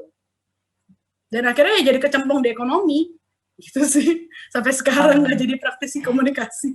Iya, jadinya tapi ada kayak insight-insight baru lah ya buat kita gitu ya. Jadi kan ya dulunya kita S1-nya mungkin komunikasi lagi, tapi di S2 situ ada sesuatu tantangan baru lagi nih kita yang harus adaptasi, harus belajar baru lagi hal-hal yang seperti itu. Herlin boleh cerita sedikit nggak kalau seandainya kita kayak kuliah di sana itu kurang lebihnya aja sih 1 bulan tuh di sana untuk biaya semuanya tuh kira-kira berapa sih? Nah kebetulan ya, sederhana aja lah. Ya kebetulan aku kemarin ngebiayain adikku karena kan mamaku meninggal terus aku harus biayain adik itu untuk kuliahnya di kampusku. Itu 20.000 kalau kelas Mandarin. Kalau kelas bukan Mandarin 25.000 1 tahun. Renminbi, ini dalam renminbi semua. Jadi biaya kuliahnya aja 20.000 itu 40 jutaan. Kalau yang kelas Mandarin, kalau yang kelas bahasa Inggris itu sekitar 25 ya, 45 sampai 50 jutaan. Kelas yang bukan yang kelas dalam bahasa Inggris. Terus untuk biaya hidupnya sendiri, biaya dormitory dulu sih cuma 600 renminbi, berarti 1,2-an. Itu kalau kalian dormitory asing. Kalau kalian mau sharing, merasakan tinggal dengan orang lokal tanpa toilet dan kamar mandi, ada toilet, gak ada kamar mandi, itu satu semester bayarnya cuma 800 renminbi, 1,6 juta. Karena kan kalian sharing, satu kamar ber-6, ber-8. Itu mengerikan sih, aku nggak sarankan. Tapi teman Jepangku ada yang seperti itu, karena dia bilang kalau aku seperti itu, aku bisa merasakan hidup seperti mereka, berpikir seperti mereka, dan aku bisa belajar lebih. Itu emang gila sih Jepang itu. Saya sempat bilang, kamu yakin? Kamu mandinya gimana? Daftar kartu renang, kata dia. Oke. Itu bisa seperti itu. Terus kalau untuk biaya makan ini tergantung ya. Kalau teman-teman tiap hari makan di kantin, temanku ada yang 1 bulan tuh cuma 700 renminbi. 700 renminbi itu berarti 1,5. Tapi dia tiap hari makan kantin, paling pas hari Minggu atau weekend sesekali makan di luar.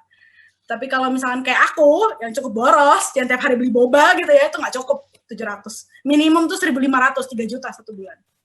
Tuh. Ini kita ngomong di Harbin. Kalian jangan bandingin sama Shanghai. Kenapa? Aku pernah di Shanghai 3 bulan dan itu tidak cukup. Di Harbin, kalian dikasih uang 1.000, itu nggak ada habisnya. Kalian beli boba sehari setiap jam minum juga nggak akan cukup. Maksudnya uangnya nggak habis gitu loh. Karena murah banget di sana. Makan di Harbin itu yang enak makanan Korea, karena banyak orang Korea di sana. Jadi makan Korea di sana murah. Kalian kalau makan yang kayak model Korean barbecue di sini kan mahal ya, 200-300 ya. Di sana tuh 100.000, 150.000 udah puas, sampai muntah makan. Beneran. Aku tuh sampai doyan banget makanan Korea karena di Harbin tuh yang enak Korea doang. Makan makanan gitu, range harganya masih 30 sampai 50.000. Itu makanan yang di restoran kecil pinggir kampus. Kalau makan di mall ya udah 50.000 sampai 100.000 lah.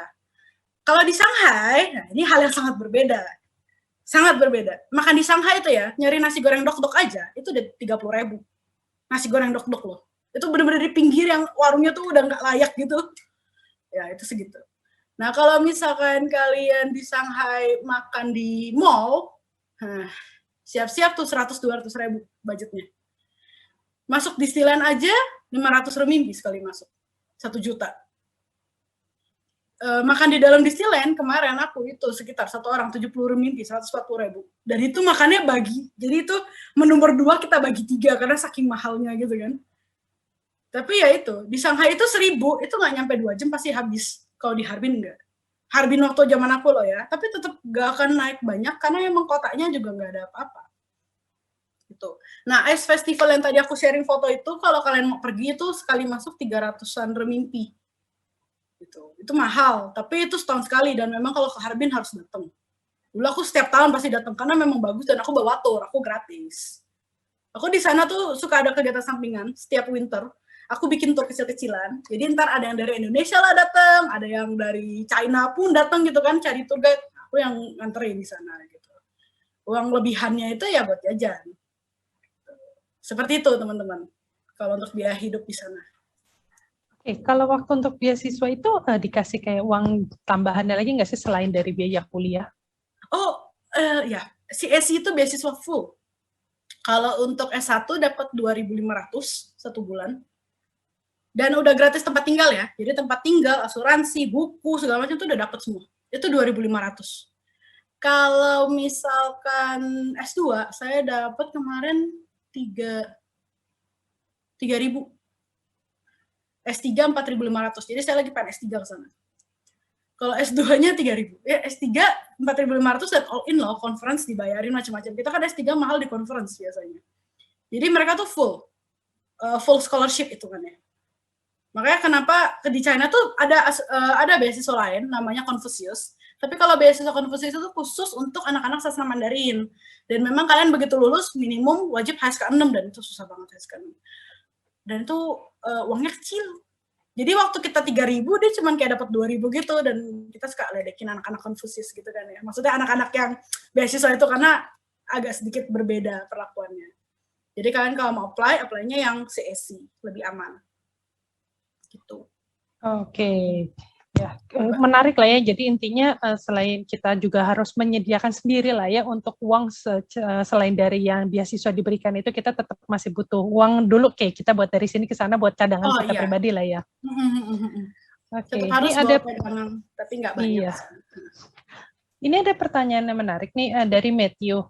Matthew bertanya, kita sendiri tahu ada sistem namanya kredit sosial di Tiongkok, di mana aktivitas kita dan perbuatan kita di sana akan dilihat sama pemerintah sana. Bagaimana tanggapan Kakak Herlin mengenai sistem kredit sosial yang ada di Tiongkok sekarang? Oke. Kredit sosial ini sebenarnya waktu aku tinggal di sana ya, China itu udah canggih banget. Temen aku yang orang lokal, kalau beli minuman dari vending machine, itu udah nggak butuh scan apa-apa. Foto muka, masukin digit terakhir nomor handphone, itu langsung keluar minumannya. Dia langsung nge-cut dari saldo bank. Jadi kita di sana ada yang namanya Alipay. Teman-teman kalian tahu Jack Ma tuh ada Alibaba. Alibaba tuh banyak bawahannya, ada Taobao, AliExpress, Alipay itu yang OVO gitulah. Nah, ini yang teman-teman harus tahu ya. Kalau kita orang biasa, rakyat kecil, itu nggak sampai sebegitunya. Tapi kalau kalian kelas Jack Ma, ya wajar. Kalian sempat tahu lah, Jack Ma sempat nggak ada kan berapa bulan gitu kan. Sempat di interview dibilangnya.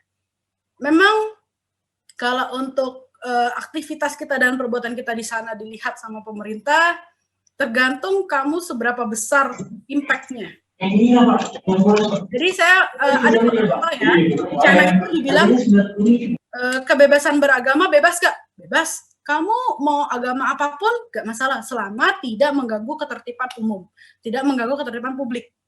Jadi kalau kamu ngadain kebaktian kayak kita di sini gitu kan, tutup jalan, tahlilan, itu nggak boleh. Kamu cuma boleh beribadah di rumah ibadah yang sudah disiapkan sama pemerintah. Jadi gereja, masjid itu semua berdampingan tempatnya, satu area. Jadi kalau kita kayak waktu di Harbin gitu ya, kita kalau teman saya ke masjid, saya bisa ngikut sekalian ke gereja, lihat ada apa di gereja gitu ya. Karena tempatnya berbarengan, seperti itu kalau di sana. Jadi kalau dibilang kebebasan beragama dilarang, enggak, kalian boleh mengekspresikan agama kalian di tempat yang sudah disediakan. Tapi kalian nggak boleh tuh tiba-tiba di ruangan umum, di ruang publik, total sembahyang, khotbah gitu nggak boleh. Nah, kebetulan untuk teman-teman yang kan ada juga yang pendeta mau belajar Mandarin, itu dia harus bikin surat perjanjian. Itu udah tahu sama tahu bahwa mereka tidak boleh berkhotbah, menyampaikan pandangan-pandangan dan pemikiran mereka di ruang umum. Gitu. Seperti itu. Jadi memang ada seperti ini. Jadi kalau misalkan dibilang aktivitas kita, perbuatan kita di sana akan dilihat pemerintah sana, tergantung impactmu sebesar apa. Kalau kita cuma yang tiap hari pasang Weibo kan Twitternya sana gitu ya, cuman aduh aktor ini ganteng, artisnya ganteng ya nggak akan. Tapi memang semua terekam. Soalnya kayak kita kan pakai WeChat. China itu kan sangat-sangat sensitif terhadap menggunakan VPN. Dia tuh terhadap rakyatnya sangat-sangat ini banget ya, benar-benar melindungi banget ya, protektif ya. Jadi kalau di teman saya kebetulan ada yang buka server untuk jualin VPN ke orang lain. Jadi kalau teman yang jualin VPN ini jualnya ke orang Cina, dia bisa ditangkap karena nggak boleh. Tapi kalau dia jualan untuk sesama orang asing yang memang membutuhkan servis itu untuk mengontak negaranya, itu nggak masalah. Makanya balik lagi ke tindakanmu apa, perilakumu apa, itu yang nanti akan dilihat gitu. Memang segala sesuatunya iya dimonitor. Tapi ada satu hal positifnya teman-teman, aku jalan di sana jam 11 malam, jam 12 malam kita pulang karaoke gitu, itu aman banget. Kenapa? Semuanya kamera. Kalian macam-macam semua tuh ada kamera gitu loh. Di sana tuh kayak di sini udah diberlakukan yang kalau mobil kecepatan lebih tinggi apa segala macam itu kan ada kameranya kan, langsung potong dari sistem kamera, ya di sana seperti itu. Jadi di sana sudah lebih aman. Cuma memang kalau kalian yang aneh-aneh, hacker-hacker gitu ya, di sana tidak bebas berekspresi ya. Seperti itu aja. Tapi kalau yang masih hidup normal biasa itu nggak masalah. Seperti itu. Oh ya, berarti yang penting intinya kita tahu rules-nya kita lah ya, aturannya bagaimana sih sistemnya. Kalau kita nggak aneh-aneh sesuai dengan aturan segala macam, nggak bikin jadi perampok apa segala macam, masih aman lah ya istilahnya kalau sekarang ini ya. Terkecuali kita punya pergaulan teman-temannya yang sindikat apa baru udah tuh masalah ya. Iya, jadi kalau menurutku kayak sosial sana sekarang kayaknya belum sih. Belum sampai. Udah lebih modern juga kan? Belum merasakan ya, belum sampai di tempatku. Karena mungkin levelku nggak sampai yang punya impact gitu ya. Gitu, seperti itu. Iya. Helen, ini pertanyaan selanjutnya. Ini Wina, makasih katanya penjelasannya sangat menginspirasi. Dia ingin bertanya sesuai dengan judul seminarnya ini, komunikasi dalam international trading, maka dimaksud dengan komunikasi dalam international trading sendiri itu seperti apa ya? Seperti apa ya? Komunikasi dalam international trading itu, jadi gini, international trading itu kan dia ada banyak sub pembelajarannya. Ada yang belajarnya tuh international law, ada yang belajarnya international trading yang seperti aku EXIM, export import. Ada yang juga yang fokusnya itu yang terhadap region-region, jadi kayak batas-batas negara. Nah, sebenarnya semuanya saling berhubungan karena nanti ujung-ujungnya kan ya apa sih bedanya? BM, bea masuk, perpajakan, seperti itu kan. Setiap negara pengen ngelindungin setiap negara punya barang produksi dalam negeri, itu udah pasti. Makanya kenapa bisa ada perjanjian-perjanjian free trade. Nah, komunikasi dalam international trading ini kalau aku pahami adalah yang aku lakukan sekarang adalah itu bagaimana cara kita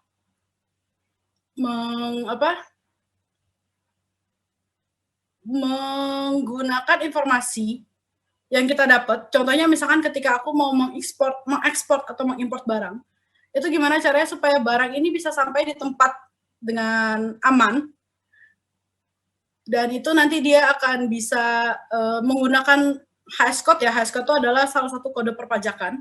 Jadi kode-kode pajak ini yang nanti akan ditafsirkan. Jadi contoh misalkan adalah barang A. Contoh misalkan metal gitu, gelas. Paling gampang dulu waktu itu aku pengen import gelas Starbucks karena permintaan bos. Nah, gelas Starbucks itu kan HS code-nya ada banyak untuk gelasnya sendiri. Dia gelas metal kah atau dia gelas keramik kah? Nah, di sini mungkin sedikit kepake komunikasinya adalah gimana kita akhirnya menyampaikan ke tim bea cukai dan juga ke bea cukai yang di China maupun yang di sini untuk menyampaikan gelas ini ada sesuai dengan HS code yang udah kita pilih gitu loh. Ya, mungkin ini komunikasi biasa sih. Tapi ya aku harus perdalam sih untuk komunikasi dalam international trading. Karena kalau untuk dipakai teorinya secara langsung masih aku belum menerapkan gitu. Jadi misalnya ke tahap negosiasi kali ya, tahap negosiasi dengan bea cukai. Seperti itu. Berdialog, berkomunikasi dengan orang luar yang bagaimana sih kita supaya bukannya kita diloloskan dalam tanda kutip, kita kayak kenal, punya koneksi atau segala macam. Jadi kita yang bernegosiasi, mencari solusi yang terbaik supaya, tapi kita tetap tahu aturan yang berlaku, seperti itu. Mungkin aku boleh tambahin satu, kalau misalkan di China itu ya, kalau mungkin di Indonesia, kita tahu lah hukum di Indonesia seperti apa. Tapi kalau di China tuh nggak seperti itu. Jadi kalau di China itu untuk urusan bea cukai, pemerintahan dan perpajakan itu sangat sensitif. Sangat sensitifnya adalah ketika kalian ada salah satu aja, itu nanti dia bisa mengaudit perusahaan kalian keseluruhan dan bisa tutup perusahaan kalian gitu loh. Jadi memang kalau di China itu negosiasi dengan tim ini ya sangat-sangat penting sih untuk negosiasi. Untuk dia menjelaskan loh ya, bukan nego yang aneh-aneh ya, tapi menjelaskan ke pemerintahan itu sangat-sangat sensitif gitu. Itu aja sih. Oke, selanjutnya nih ada Alisa Ciara. Jadi ini Alisa Ciara ini sempat beberapa kali mengikuti student exchange dengan yang terakhir itu dia ikut student exchange di Singapura. Cuman karena Singapura lockdown, orang Indonesia nggak boleh masuk ke sana sehingga dia jadinya batal sepertinya untuk ke Singapura, ditunda dulu sementara. Ini Alisa bertanya, jenis-jenis pekerjaan apa sih yang memberikan peluang untuk orang ASEAN di Tiongkok apa saja? Sebenarnya kalau untuk di ASEAN, mereka butuh mostly trading. Jadi contohnya perusahaan-perusahaan trading kecil, ya jadi kerjanya kayak aku, kerjaan ekspor-impor. Mereka butuh yang bisa bilingual pasti ya. Dan kebetulan memang ada beberapa perusahaan China itu yang punya market Indonesia. Jadi kayak waktu aku di Shanghai, aku kerja itu kan perusahaan game. Nah, perusahaan game ini dia memang ada khusus server Indonesia dan dia pasti butuh orang Indonesia gitu. Jadi kalau untuk di daerah, balik lagi untuk di daerah selatan, itu banyak perusahaan-perusahaan yang memang market mereka orang Indonesia, orang ASEAN. Otomatis mereka pasti akan butuh orang ASEAN. Nah, untuk peluangnya ya antara jadi translator, jadi staf administratif mereka yang kayak ekspor atau import. Banyak kan sih bidang EXIM sama translator, gitu aja sih.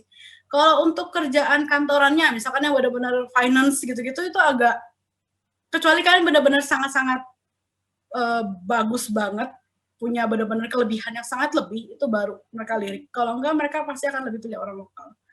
Jadi contohnya misalkan satu perusahaan itu, mereka punya, misalkan perusahaan menengah gitu, yang orangnya ada sekitar 50-100 orang, mereka punya limit untuk mempekerjakan sekitar 2 orang. Jadi bandingannya adalah satu orang asing dengan 40-50 orang lokal, gitu, di satu perusahaan China. Kurang lebih seperti itu. Jadi makanya kenapa sebenarnya perusahaan-perusahaan trading itu butuh orang-orang ASEAN, butuh orang-orang asing. Tapi problemnya ya karena mereka perusahaannya kecil, banyak kan trading itu kecil ya perusahaannya, dan mereka tuh agak kesulitan untuk menyiapkan visa kerja, seperti itu. Oke, sekarang kalau kita kayak begini, orang Indonesia tuh masih agak didiskreditkan nggak sih di China kalau sana? Banget. Orang Cina itu ya, memandang sebelah mata terhadap orang ASEAN. Mereka merasa orang ASEAN itu nggak pinter-pinter banget. Ya, agak sedikit berbeda perlakuannya ketika mereka tahu kamu ASEAN sama ketika mereka pikir kamu orang lokal atau mereka pikir kamu orang Korea atau orang bule apalagi. Contohnya waktu aku ngajar TOEFL di sana. Jadi aku sempat ngajar, dimintain tolong sama teman China aku untuk bantuin ngajar TOEFL. Kalau orang Amrik, bener-bener negara Amrik gitu ya, paspor Amrik, itu 1 jamnya 500 renminbi loh. Ngajar Inggris begitu doang.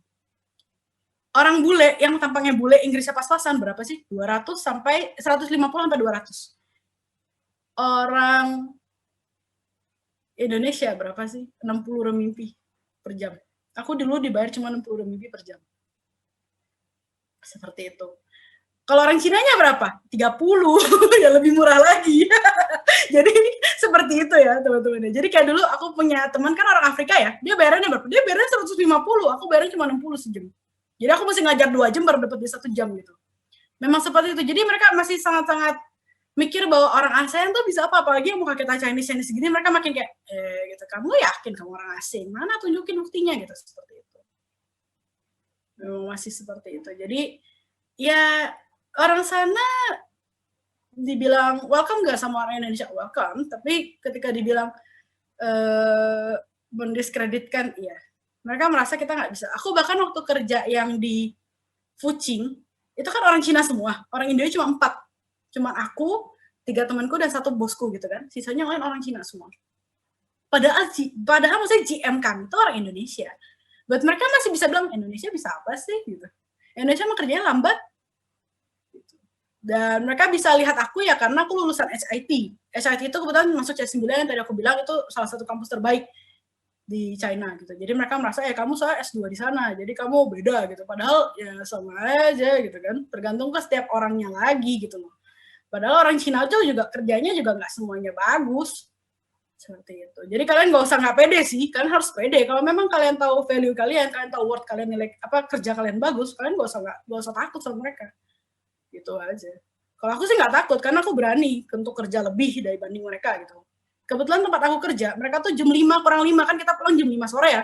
5 kurang 5 menit tuh udah pasti pada ngantri fingerprint pulang gitu. Tipikalnya yang seperti itu. Jadi nggak usah nggak pede sih, nggak usah takut. Intinya kita harus punya skill dulu lah ya, kita punya kemampuan apa, kita bisa tunjukkan kepada mereka, kita bisa tetap dilayak kok, kita bisa dipakai sama mereka. Gitu.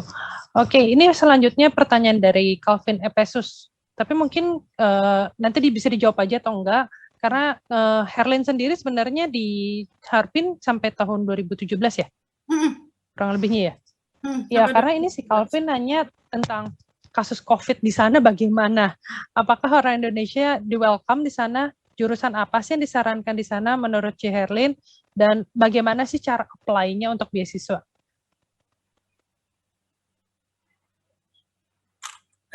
Sebentar, sorry. Gimana? Maaf. Calvin menanyakan bagaimana sih perkembangan kasus COVID di sana? Kemudian apakah orang Indonesia tuh diterima dengan baik ya di sana? Terus jurusan apa saja sih yang disarankan untuk di sana? Kira-kira yang bagusnya tuh apa? Dan ini di bagian bawahnya dia juga bertanya bagaimana sih cara apply beasiswa? Oke. Kalau untuk kasus COVID di sana itu yang terakhir aku dengar sih sempat ada kena ini lagi ya, sempat ada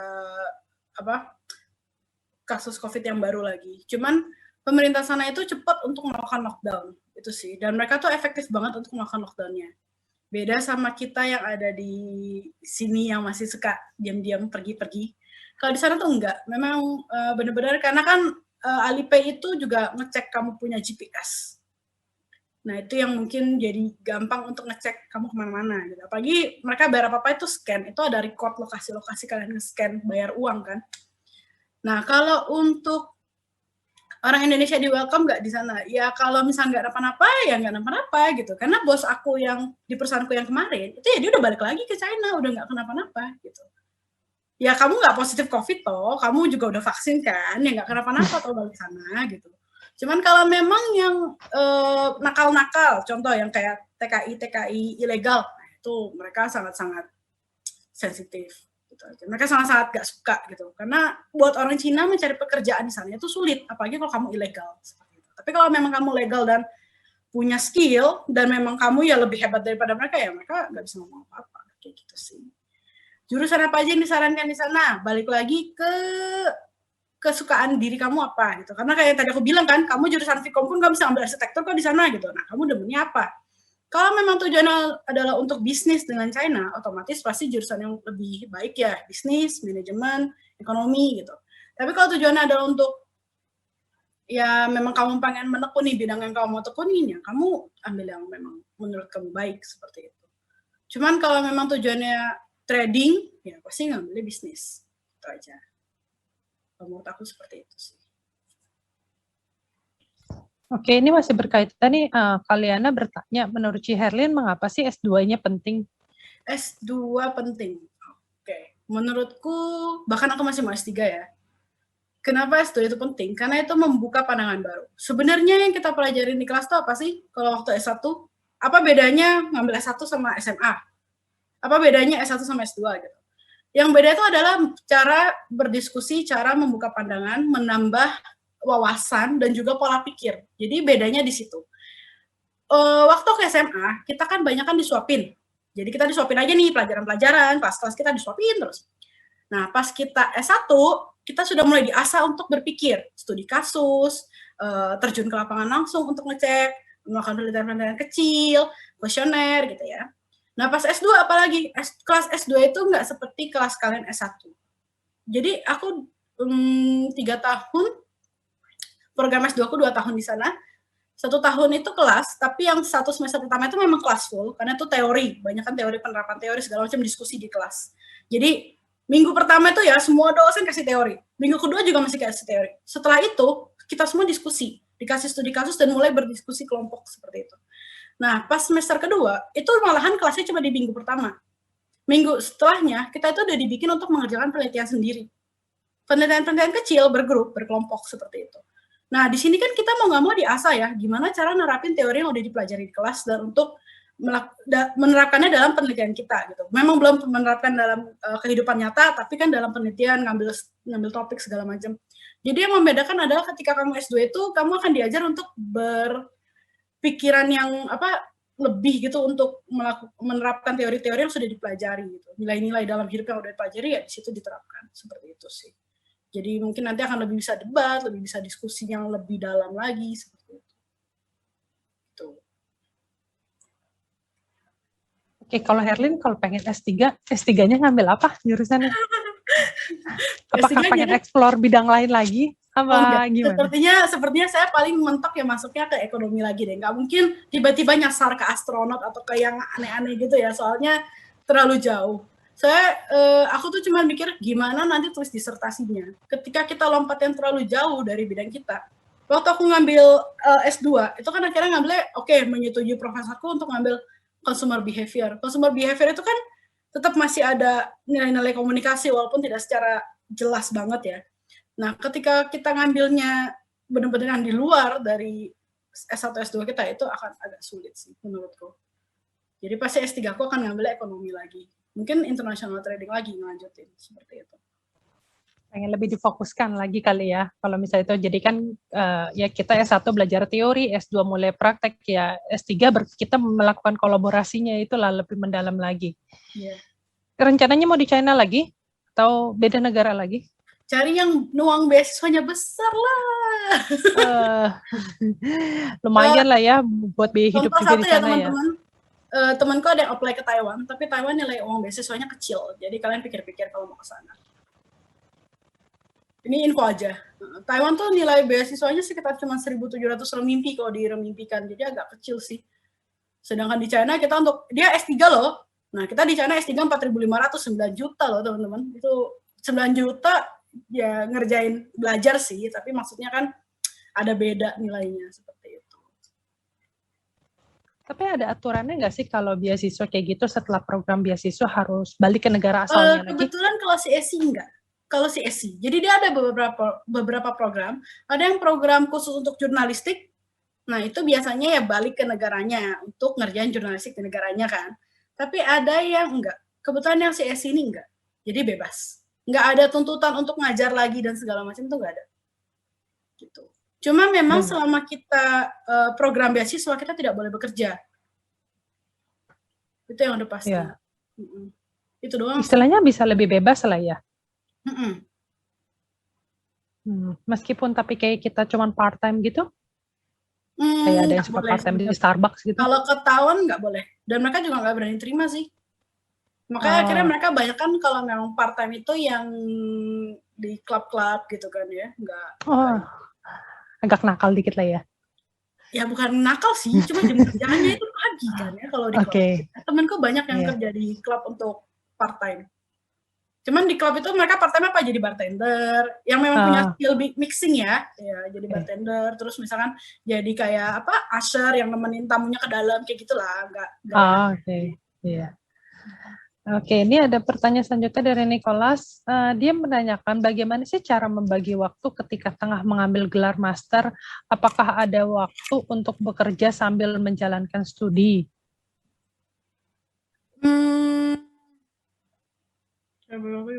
Karena kebetulan aku kan ngambilnya tuh full ya, karena full beasiswa ya.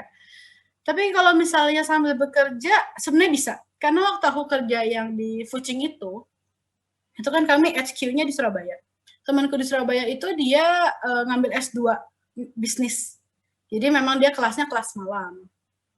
Ketika ada keinginan, pasti ada jalan. Gitu aja sih teman-teman. Jadi sebenarnya membagi waktunya pasti bisa aja. Menurutku pasti akan bisa ketika memang kalian mau seriusin kerjain. Gitu.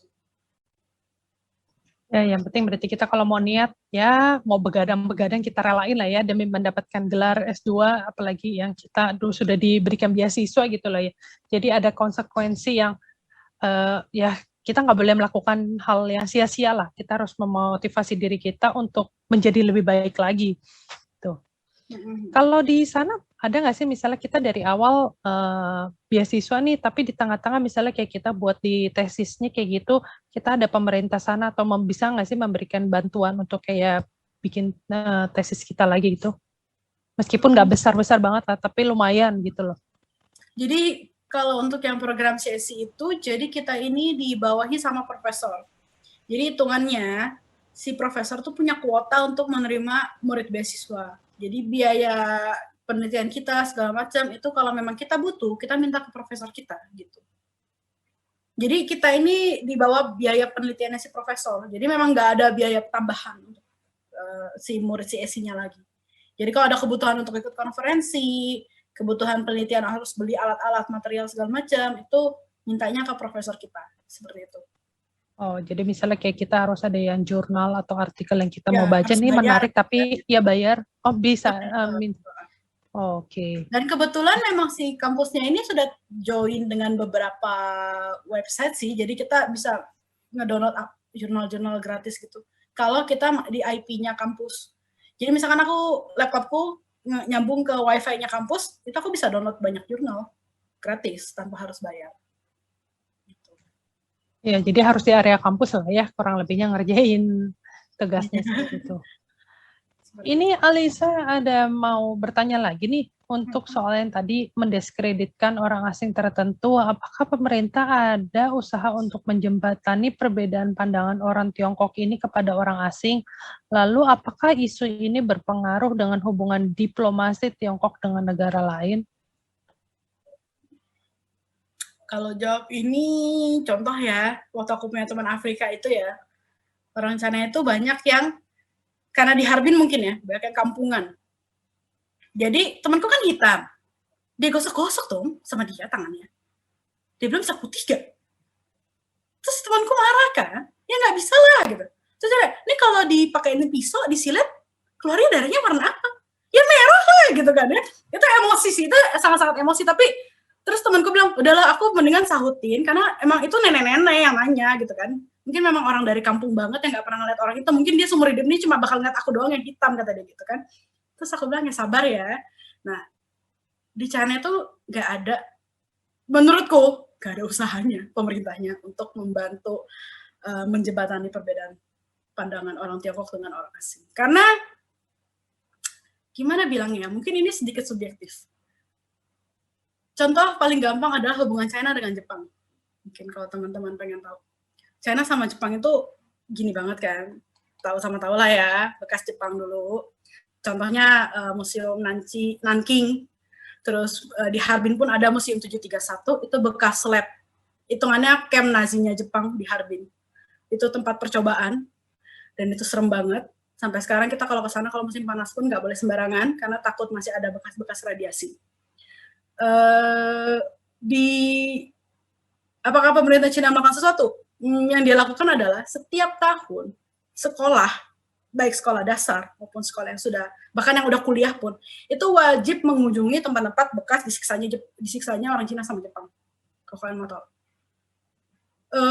Jadi ya kunjungan ke Museum 731 itu dari SD setiap tahun tuh pasti pergi ke sana.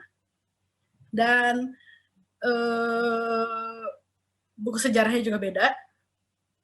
Dan juga ada namanya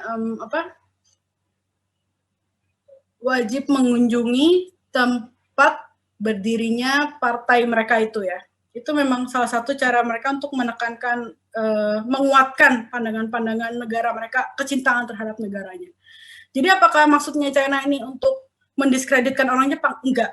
Tapi lebih ke arah, ya mungkin ada maksud lain, tapi adalah lebih ke arah gimana supaya nasionalismenya itu tumbuh. Gitu. Atau ya walaupun itu mungkin harus membuat kesal sama orang Jepang. Jadi kasusnya di Harbin itu ya, orang Jepang cuma ada 3 satu kota Harbin waktu ke sekolah di sana.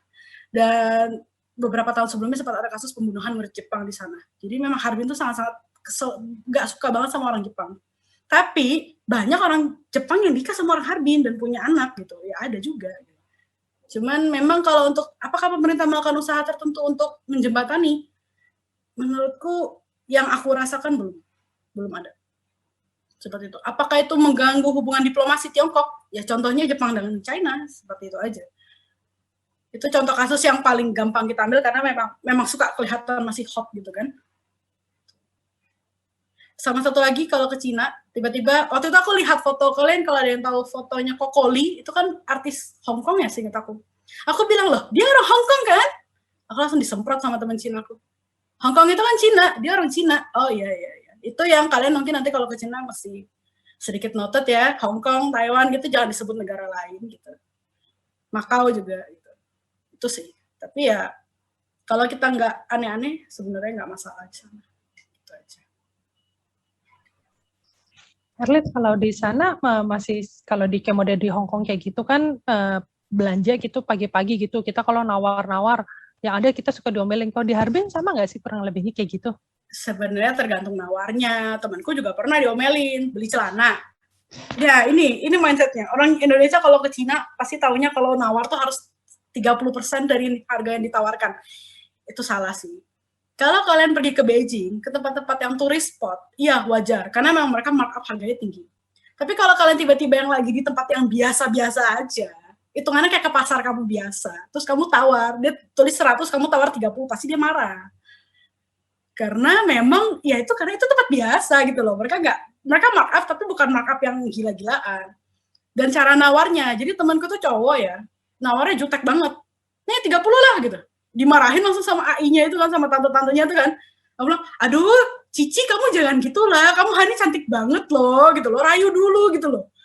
Kamu cantik loh hari ini, masa sih kasih aku murahan lah, gitu, jangan segitulah. Aku cuma pelajar nggak punya uang gitu, kasih diskon ya, nggak sampai 30% gitu loh, tapi maksudnya mereka akan kasih gitu.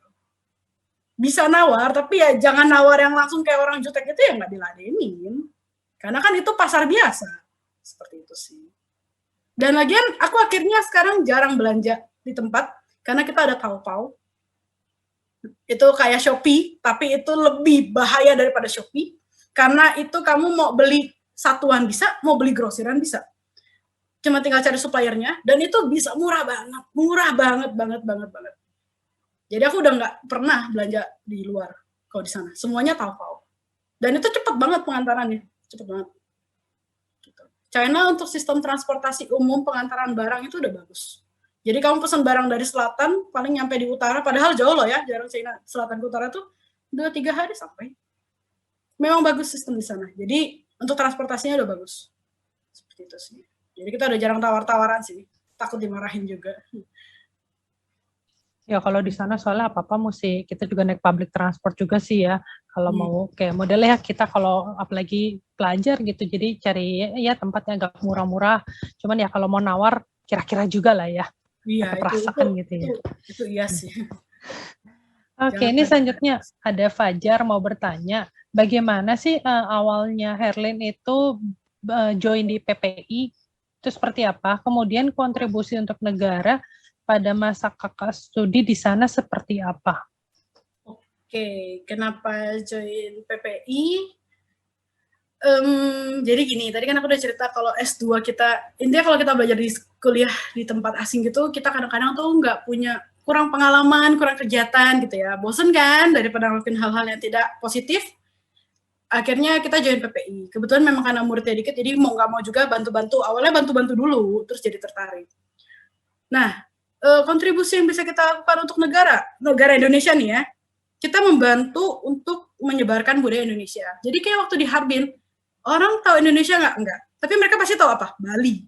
Itu bener banget, dan aku bener-bener bahwa semua orang tuh tahu Bali, tapi ketika bilang Indonesia gitu kayak, terus gitu, Indonesia bukan agak terbelakang ya? Hah? Gitu kan, itu sesuatu yang harus kita ini kan, benarkan itu pandangan-pandangan seperti itu. Jadi kita merenangkan bahwa di Indonesia tuh ada ini loh, jadi kita tuh dulu pernah melakukan presentasi budaya, bikin tarian-tarian daerah gitu kan, acara-acara seperti nasional geografi atau apa yang ke pedalaman gitu gak sih? Jadi mereka tuh yang bukan masih rumah kayu yang di atas sungai gitu kan. Terus sama enggak gitu, terus kasih lihat foto Jakarta, oh bagus ya ternyata gitu. Jadi ya itu salah satu yang aku sempat shock juga, nggak nyangka bahwa orang Rusia tuh bisa berpikir Indonesia tuh kayak gitu. Nah terus pas dibilang Indonesia bukannya sering banjir, ada loh yang pernah dengar. Iya, terus kalian ngebendungnya pakai apa?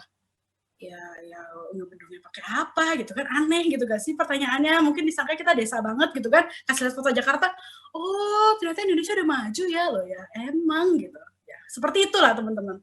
Jadi memang kebetulan aku mungkin nemunya orang-orangnya rada-rada dari kampung gitu ya, jadi mereka jarang nemu baca berita, agak sedikit berbeda. Nah kontribusinya ya kita melakukan acara-acara budaya. Seperti yang tadi aku bilang, kita setiap tahun tuh pasti di sana ada acara budaya, baik itu dari sendera tari, maupun dari drama, musik-musik, seperti itu. Terus juga kelas bahasa Indonesia. Nah, kebetulan kegiatan-kegiatan ini kita banyakkan disponsorin sama KBRI, sama atas pendidikan. Gitu. Karena memang kalau ternyata aku juga baru tahu kalau di sana itu, setiap kita misalkan mahasiswa asing mau minta dana untuk ngadain acara yang berhubungan dengan kebudayaan Indonesia, kita nggak bisa minta langsung dari atas pariwisata. Karena yang boleh berhubungan dengan pelajar ya pasti atas pendidikan. Jadi nanti atas pendidikan yang akan minta budget dari yang lain gitu. Tapi ujung-ujungnya tetap kita minta budgetnya dari atas pendidikan. Dari KBRI seperti itu. Gitu sih. Oke, Herlin kalau misalnya selama kayak S2 di sana itu ada kayak 1 tahun sekali harus pulang nggak? Atau boleh selama 2 tahun full di sana, seperti itu? Boleh pulang. Setiap liburan kita boleh pulang. Dan bahkan kita aku kan program 3 tahun, 1 tahun bahasa, 2 tahun kelas, 2 tahun program S2 itu kita boleh cuti 1 tahun. Oke, itu berarti lumayan lah ya, maksudnya kita tapi biayanya ditanggung sendiri kali ya kalau misalnya pulang seperti itu kali ya. Jadi di sana tuh ada satu dulu namanya Kom itu program yang khusus untuk dari benar-benar yang direkomendasikan dari kedubes masing-masing, dan biasanya orang-orang jurnalistik, maksudnya orang-orang jurnalis gitu ya yang dapat, itu mereka baru tiket PP-nya dibiayain. Tapi kalau misalkan yang kita dari program CSI enggak, tiket PP itu biaya sendiri. Seperti itu. Oke. Ini ada yang nanya lagi, apa sih perbedaan S2 di China dan di Indo? Seperti apa perbedaannya? Bedanya apa? Mungkin kalau belajar teorinya sama, karena yang di sana pun juga kita belajarnya dari buku-buku bule gitu ya maksudnya, bukan dari teori yang benar-benar mereka profesor China ya sendiri. Tapi yang membedakan ya mostly lingkungannya sih, lebih ke arah ya karena aku kebetulan kasih menggunakan bahasa Mandarin gitu. Mostly bedanya di situ. Terus sama kesempatan. Kalau di Indonesia kita pasti karena di rumah sendiri pasti bisa sambil kerja atau misalkan sambil berbisnis misalkan. Kalau di sana kebetulan untuk melakukan hal seperti itu ya karena ada perjanjian dari beasiswa kita nggak boleh, jadi kan pasti dilarang kan untuk melakukan tindakan-tindakan kerja dan juga bisnis seperti itu. Bedanya lebih ke arah gitu sih. Tapi untuk kelasnya dan ininya menurutku kurang lebih sama. Balik lagi ke pribadi masing-masing, kalau memang bisa menyerap banyak ilmu ya pasti dimanapun baik. Gitu sih. Beda enggak sih kayak misalnya PTS dan KPTN di sini sama di sana gitu? Jadi kurang lebihnya mirip-mirip kayak gitu. Kalau ya kita kalau ngomong untuk orang lokal ya itu sangat-sangat berbeda. Orang lokal itu di China itu ada yang namanya Kaukau, itu ujian paling berat untuk anak-anak SMA mau masuk kuliah. Kalau poin mereka nggak sampai ya mereka bisa dapatnya kampusnya yang di pedalaman-pedalaman gitu kan, maksudnya biasa-biasa aja. Nah ini memang kalau untuk itu ya untuk masuk ujian negara tingginya memang beda. Tapi kalau misalkan untuk kita yang murid asing jalur beasiswa, kita nggak lewatin kayak gitu sih. Jadi nggak ada ujian seperti itu. Mereka mostly cuma lihat dari study plan. Oke. Ini ada nanya juga, boleh dari Gaby mau tanya, boleh di-share sedikit tentang teori yang Cici pelajari tentang trading? Aku ngomong jujur aja ya, saya sudah lupa. Soalnya kuliahnya sudah cukup lama, 2015. Terus jujur sih, aku nggak gitu inget soal kuliah apa yang dipelajarin tentang teori-teorinya. Tapi ada satu itu yang tentang berpikir logis dan menyelesaikan solusi, mencari solusi. Nah itu doang sih, yang kurang lebih yang harus bikin kayak fishbone. Jadi cara mencari solusi atau 5W yang kayak gitu-gitu. 5W itu ada 5W-nya 5Y. Jadi 5Y. Jadi kalau ada masalah, Y pertama pokoknya sampai 5 kali Y sampai dia tuh sudah tidak ada asumsi lain, jadi langsung mencari root dari permasalahannya, seperti mencari akar permasalahannya. Sama fishbone itu juga yang ada material, method, sama satu lagi aku lupa. Nah seperti itu. Itu sih yang karena itu yang paling sering kepake di dunia kerja ya. Kalau misalkan untuk yang benar-benar teori tradingnya, kebetulan aku benar-benar lupa. Ini dia Gaby juga bertanya, apakah Cici melakukan aktivitas trading? Kalau yang di luar kantor enggak. Jadi kalau aku kebetulan hanya untuk yang pekerjaan aja. Kebetulan aku tipikalnya kalau ada waktu kosong menjalankan hobi. Jadi kalau misalkan kerja, memang kebetulan aktivitasku ya karena aku ekspor impor. Jadi memang sekarang aku juga ya mengerjakan dokumen impor gitu, seperti itu aja. Oke, itu udah cukup menarik lah ya. Mungkin kalau ada yang mau bertanya lagi bisa silakan di kolom chat. Pak Herman, ini ada Pak Herman nih, Herlin. Ya, halo Pak Herman. Pak Herman, silakan Pak Herman. Kalau ada yang mau ditanyakan, tuh mau say hello sama Herlin juga boleh. Masih ke-mute Pak Herman.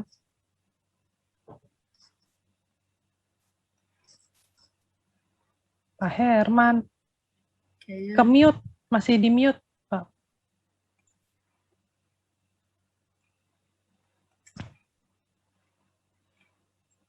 Pak Herman, masih ke-mute. Baik, Herlin. Salam halo, sehat. Pak. Ya, Bu Siska juga, salam sehat. Sehat, Pak. Ya, baik. Saya sih nggak nanya lah ya, cuma share aja begini.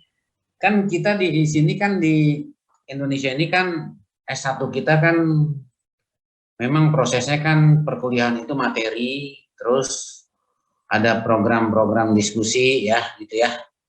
Nah, itu ketika Anda mengambil S2 di sana itu perubahannya banyak nggak metodenya, metode perkuliahannya? Ya, Ada banyak. banyak ya. Lebih banyak ke praktek atau ke aspek teori? Kebetulan kami kebanyakan studi kasus sih Pak. Jadi teorinya itu ya tadi cuma di awal-awal aja, lalu sisanya banyakan mereka yang ngambil kasus di berita ada apa, lalu seperti itu. Nah, kemudian kebetulan kan pengalaman nih beda-beda ya. Pengalaman beda-beda. Misalnya saya udah seumur begini, pernah ambil S2 2 kali. Satu di MM Untar, satu di MIKOM, ya, lucu gitu. Itu memang ada perbedaan sih. Jadi contohnya gini, ada yang memang pembelajaran dosen itu benar-benar digunakan di praktek gitu ya. Nah, terus, tapi ada juga yang memang fokusnya ke teori gitu. Nah, menurut Herlin nih, karena Herlin lebih banyak aktif di praktek, saya lihat ya, dari ininya, pembicaraannya. Itu menurut kamu lebih baik mahasiswa ini diarahkan ke praktek dengan kasus-kasus atau pendalaman teori dulu? Gimana tuh? Kalau dari saya sih sebenarnya akan lebih baik teorinya paham dulu Pak. Paham dulu ya. Ketika teorinya sudah dapat yang mendalam dan memahami dengan baik, studi kasus tuh pasti ya nggak akan sulit. Baik, ya. Tapi kalau misalkan, maksudnya gini, saya cara belajar orang beda-beda ya. Ada orang yang tipikalnya teori banget, teoritis gitu. Kayak teman saya anak-anak teknik tuh ya teori, garis keras gitu. Ada yang tipikalnya bawa dari studi kasus, dia bisa menangkap, oh harus seperti ini gitu kan. Jadi memang balik lagi ke pribadinya masing-masing sih. Cuman kalau saya memang, saya lebih suka baca teori dulu, paling nggak harus punya briefing dulu teorinya seperti apa, baru nanti studi kasusnya kita bisa memahami lebih baik. Kemudian pertanyaan terakhir, jangan banyak-banyak ya, nanti repot. Jadi begini Herlin, karena menyangkut alma mater, walau bagaimana kan Herlin ini S1-nya Pikom Untar, ya, betul ya? Betul kan Pikom Untar kan? Iya. Ya. Terus menurut Herlin ada saran nggak untuk perbaikan proses pembelajaran? Sekarang udah baik, tapi maksudnya supaya lebih baik lagi itu harus bagaimana kira-kira agar mahasiswa ini misalnya satu, misalnya dia memahami betul ya pembelajaran di fakultas itu. Yang kedua, ada keberanian seperti kamu misalnya berani ambil S2 di luar dan segala macam. Menurut Anda bagaimana nih Herlin? Saran aja. Kalau saya sih mungkin nggak tahu ya Pak kalau yang sekarang. Kalau yang dulu kan kita banyak kegiatan di kelas juga, terus kita dulu suka studi kasus. Ya. Mungkin harus lebih berani keluar sih Pak. Ya. Memang dari dulu kayak sering dibahas bahwa kurang banyak kegiatan keluar, padahal ada loh, kayak dulu kan kita waktu kelas, saya ingat tuh kelas politik harus jalan-jalan cari-cari partai, interview segala macam. Cuma memang kadang-kadang menurut saya kurangnya teman-teman S1 yang bukan aja di Untar ya, tapi teman-teman yang dulu saya kenal di Harbin itu kurang pengalaman keluar. Jadi ketika sampai di luar disuruh interview untuk kelas bahasa, mereka cengok gitu kan, panik gitu, nggak pede gitu.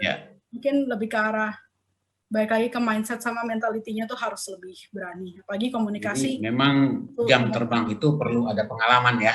Iya, itu benar banget.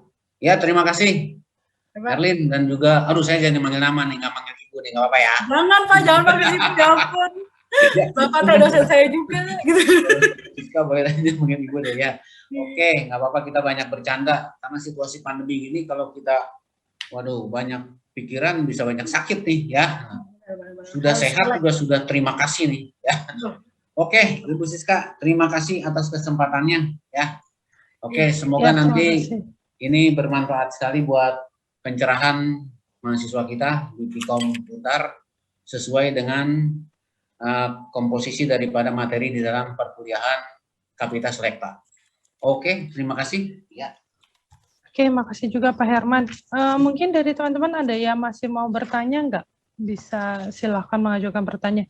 Mungkin Herlin ada hal-hal apa lagi Herlin yang ingin disampaikan selain gimana sih caranya mungkin kayak punya link dalam arti bahwa bisa kerja di perusahaan asing itu, terus sudahan supaya kita betah lah ya. Karena kerja di tempat asing itu kan kita beda budaya, beda cara kebiasaan segala macam, mungkin bisa di-share-kan kali. Mungkin buat teman-teman mau yang baik melanjutkan studi ke, mau yang bisnis, mau yang kuliah, mau yang kerja, itu satu hal sih yang penting bahwa apapun pilihan yang kalian pilih itu pasti ada konsekuensinya. Tapi kalian harus ingat goal kalian tuh apa. Lalu kalau untuk kerja dengan orang asing ataupun di perusahaan asing, itu yang penting adalah ya tadi, kita harus ngerti dia dulu baru dia bisa ngertiin kita. Jadi kita harus bisa ngerti bahwa kebudayaan dia tuh seperti apa sih aslinya, cara kerjanya tuh seperti apa. Dari memperhatikan cara kerja mereka itu kita pasti bisa, oh kalau cara kerja dia gini, aku harus bisa menyeimbangkan, menyelaraskan dengan seperti ini gitu loh. Nah itu yang kadang-kadang ada beberapa teman mungkin yang agak keras jadi, ya nggak bisa dong, dia gitu gue juga bisa gini, nah itu yang nggak boleh. Sifat-sifat seperti itu yang nggak boleh, karena kalau kita seperti itu kita juga nggak akan bisa belajar lebih dari teman-teman di sekitar kita gitu kan. Jadi kita harus anggap aja seperti gelas kosong yang terus bisa nerima ilmu dari orang-orang sekitar kita. Nah, kerja di perusahaan asing itu, suka dukanya apa sih? Suka dukanya adalah ketika mereka lagi ngoceh atau lagi marah, kita nggak ngerti dia ngomong apa. Karena kan mereka Mandarin. Bosku tuh semua Mandarin. Ini kayak sekarang aku di chat, ya dia ngesetnya pakai Mandarin gitu. Nah, kalau bahasa kita kurang ya itu pasti akan jadi salah tangkap. Kalau misalkan kita pikir dia marah, padahal sebenarnya maksud dia adalah memberitahu jangan seperti itu gitu kan, belum tentu beneran marah gitu loh. Nah, terus kalau misalkan lagi adalah bedanya itu orang Cina itu kebetulan timku yang sekarang ada tipikal yang kerja tidak kenal waktu. Jadi wajar banget ketika udah jam 11 malam tuh masih di chat atau ketika hari libur tuh di chat. Itu kalian jangan syok. Karena memang kebetulan orang-orang China yang datang dari China untuk kerja di negara asing, itu mereka tuh tipikal yang gigih dan yang beda banget sama orang China yang di sananya gitu ya. Memang yang tipikal kerja-kerja tuh nggak ada waktu. Jadi weekend itu biasa banget kalau kita digangguin. Kayak kemarin 17-an makanya aku suka update status hari libur tapi kerja gitu kan, karena memang seperti itu, kita suka banget digangguin, minta data lah, atau ditanyain lah, hal-hal yang penting banget. Jadi memang jangan shock kalau dapat budaya kerja yang seperti itu, karena memang setiap perusahaan punya budaya kerja masing-masing. Kebetulan kalau sama orang China yang di Indonesia, memang budaya kerjanya yang kepepet gitu kan, minta apa-apa mendadak gitu, itu udah biasa. Oke, ini masih ada Kimberly juga bertanya, apakah di China itu untuk bekerja di China itu apakah ada work-life balance-nya atau fast pace? Kalau aku waktu yang di Shanghai itu sama sekali nggak ada balance-nya. Karena waktu di Shanghai itu kan aku kerja di perusahaan game itu jam kerjaku dari jam 10 pagi sampai jam 9 malam. 1 bulan libur 6 hari, dan 6 hari itu aku pakai untuk pulang ke Harbin lanjutin aku punya tesis kan. Jadi aku memang waktu itu benar-benar no balance. Jadi kita bisa yang tengah malam sewa sepedaan, keliling deban gitu, itu udah biasa banget. Karena memang gak ada waktu lagi untuk jalan-jalan gitu. Nah, cuman kalau untuk yang waktu aku kerja di Fuqing, di Fuzhou sana, yang tadi aku bilang, itu tipikal yang beda banget sama yang di Shanghai. Jadi mereka jam 5, kurang 5 tuh udah pada fingerprint ya. Itu kita bener-bener pulang kerja bus gitu, bebas mau ngapain aja gitu. Cuma ya di kota itu nggak ada apa-apa, bedanya sama Shanghai ya gitu. Jadi kamu mau kemana pun juga dari jam 5 sampai jam 10 juga bingung gitu. Jadi work-life balance tergantung sama perusahaan tempat kamu kerja. Kalau memang kamu kerjanya sebagai yang kayak kerjaanku tadi di game itu yang administratif gitu, mostly nggak ada sih. Karena kalau kamu bisa punya seperti itu, kamu pasti udah digantikan sama orang lain. Kalau di Shanghai itu tipikal kerjanya yang fast pace dan sangat-sangat kerja keras banget. Karena persaingannya tinggi di Shanghai ya. Tapi kalau di tempat kota-kota lain yang lebih kecil kayak di Fuzhou itu lebih mendingan. Cuman kalau Shanghai, Guangzhou, Xiamen itu kebetulan yang memang agak persaingannya kompetisinya tinggi, seperti itu sih. Kecuali memang kamu sangat-sangat berskill, ya nggak usah takut. Oke, kalau misalnya menurut Herlin nih, sekarang sedangkan Herlin kan sudah punya pengalaman kerja, sudah punya pengalaman lanjut S2 segala macam, kalau menurut Herlin nih, buat teman-teman yang sekarang bentar lagi akan lulus nih, tahun depan yang akan lulus, menurut Herlin itu lebih baik kerja dulu, cari pengalaman dulu sedikit, kemudian baru lanjut S2, atau bisa mendingan lanjut, habis itu baru cari pengalaman lagi? Kalau kondisi ideal adalah kondisi kita tidak usah mikirin beban finansial dan lain-lain, akan lebih baik menurut aku tetap lebih baik kalian kerja minimum 1-2 tahun. Baru terjun ke S2. Kenapa? Karena kalau langsung lanjut S2, kalian nggak punya pengalaman kerja. Temanku ada yang kayak gitu soalnya. Begitu kalian selesai S2 lamar kerja, kalian diperlakukan seperti fresh grad lagi. Jadi jangan harap ada beda S1 S2 itu beda gajinya tinggi gitu, enggak. Apalagi kalau sama sekali nggak punya pengalaman. Temanku yang kemarin, yang anak teknik itu, dia lulus dari S1 dari ITB itu langsung S2 kan, ke Harbin. Karena kan Mang Harbin terkenalnya teknik jurusannya sebenarnya. Dan pas lulus, ya diperlakukannya dia seperti fresh grade karena dia nggak punya pengalaman kerja. Kelebihan dia cuma dia bisa Mandarin, jadi otomatis nilai gajinya beda gitu kan ya. Tapi ya seperti itu gitu. Sedangkan dibandingkan sama teman-teman yang punya pengalaman kerja 1-2 tahun ya beda. Dan memang cara kerjanya pun nanti akan beda. Bukannya aku mengecilkan teman-teman fresh grade ya, balik lagi ke orang beda-beda. Tapi maksudnya di kantor itu ya seperti itu sih gitu. HR-nya tuh ngelihat kita, oh, kamu kan baru lulus gitu, kamu paham apa gitu.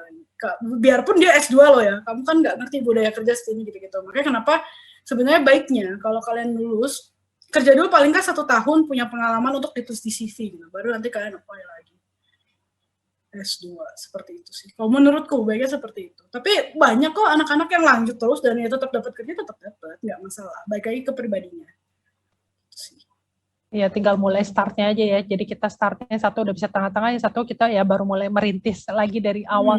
Tapi istilahnya kita baru selesai kuliah S1, kita masih fresh, masih semangat-semangatnya nih, saya pengen S2 ya, gitu. Biasa gitu. Jadi, sih.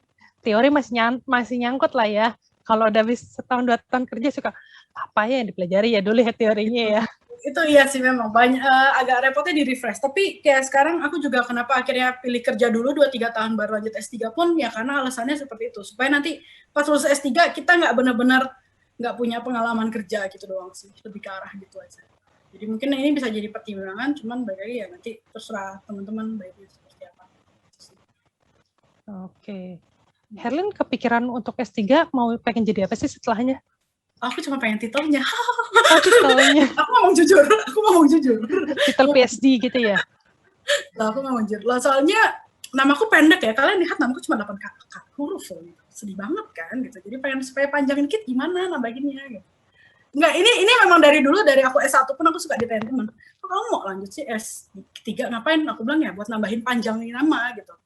Tapi memang aku demen. Ini satu hal yang beda ya, S1 sama S2 ya. S1 kita masih bisa, ya remeh-temeh, ketawa-tawa sama teman-teman kuliah kita. S2 tuh remeh-temehnya, ya tetap remeh-temeh, tapi kayak beda banget gitu loh bahasannya. Bisa tiba-tiba tuh bahas sesuatu yang wow gitu politik. Nah, aku tuh demen aja punya lingkungan yang akademis kayak gitu. Aku demen punya teman-teman yang bisa berdiskusi, nggak cuman diskusi, hai kamu pakai baju apa gitu ya. Tapi diskusi ada berita-berita yang hot topic segala macam gitu. Nah itu, S3 ya kebetulan aku waktu pas aku S2 di Harbin, itu kan sempat, karena kita murid asingnya dikit, jadi kita suka ngumpul bareng yang S3 juga, itu beda bahasannya, berat banget, dan kayaknya mungkin karena aku belum masuk ya level otaknya gitu kan, jadi belum bisa ngobrol sama mereka gitu. Kalau ngobrol yang simpel-simpel ya bisa, tapi ketika ngobrol yang udah bahas ini tuh kayak, wow, mereka satu level lebih hebat gitu. Nah aku tuh kepengen kayak gitu doang sih. Bukannya kayak sekarang kalau misalnya Herlin bilang gelar itu kayak misalnya sekarang profesi itu justru malah lebih itu ya. Jadi kita lebih memperdalam gitu. Jadi kita mempelajari di profesi misalnya Herlin mau trading gitu. Kita mempelajari di bidang tradingnya aja lebih diperdalam. Tapi nanti dapat gelar profesi itu bisa dipakai di belakangnya. Jadi bisa dibilang nggak kayak kuliah formal banget. Jadi kayak mode short course gitu doang aja. Tapi nanti bisa dapat gelarnya juga Herlin. Jadi kayak spesialis gitu kan ya kalau nggak salah. Iya, betul. Ya. Kayak dokter punya spesialis gitulah, tapi lebih singkat gitu loh. Jadi kita mau profesinya kita mau gelarnya lebih banyak juga bisa gitu. Iya sih, itu bisa sih. Cuman kan kalau kayak gitu berarti mesti sambil kerja. Kalau S3 full kan aku dapat beasiswa. Bisa lebih santai, fokus kerjaan paper ya. Tapi memang sedikit, memang kalau untuk praktisnya akan lebih enak ngambil yang memang course yang profesi sih. Ini ada yang bertanya lagi, Abigail, untuk kerja di sana seperti UMR gitu nggak? Maksudnya apa ya? Dibayarnya seperti UMR? Ini contoh aja ya teman-teman. Waktu aku di Shanghai magang, gajiku tuh 4.000 renminbi, 8 juta. Nah, kalau anak yang bukan magang, itu minimum untuk anak asing, orang asing, itu sekitar 5.000 sampai 6.000 starting point-nya. Kalau untuk orang lokal, dengan pekerjaan yang sama, itu mereka sekitar 3.300 sampai 3.500. Jadi memang ada selisih UMR-nya mereka gitu. Dan itu masih ada potongan bayar BPJS apa segala macam gitu ya untuk mereka di sana. Nah, kalau untuk di Shanghai sebenarnya orang asing yang bisa berbahasa Mandarin di Shanghai, ASEAN rata-rata tuh di angka 8.000. Jadi 6 sampai 8.000. Tapi 6.000 itu kalau misalkan di kota kecil, kalau di Shanghai harusnya 8.000.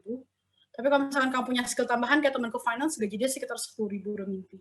Seperti itu. Ini renminbi ya, bukan dolar ya. Jadi beda ya, renminbi lebih kecil ya nilainya. Nah, kalau di Shanghai itu, kalau kamu gajinya nggak nyampe 10.000, itu sebenarnya nggak cukup. Karena biaya hidup di sana living cost-nya tinggi banget.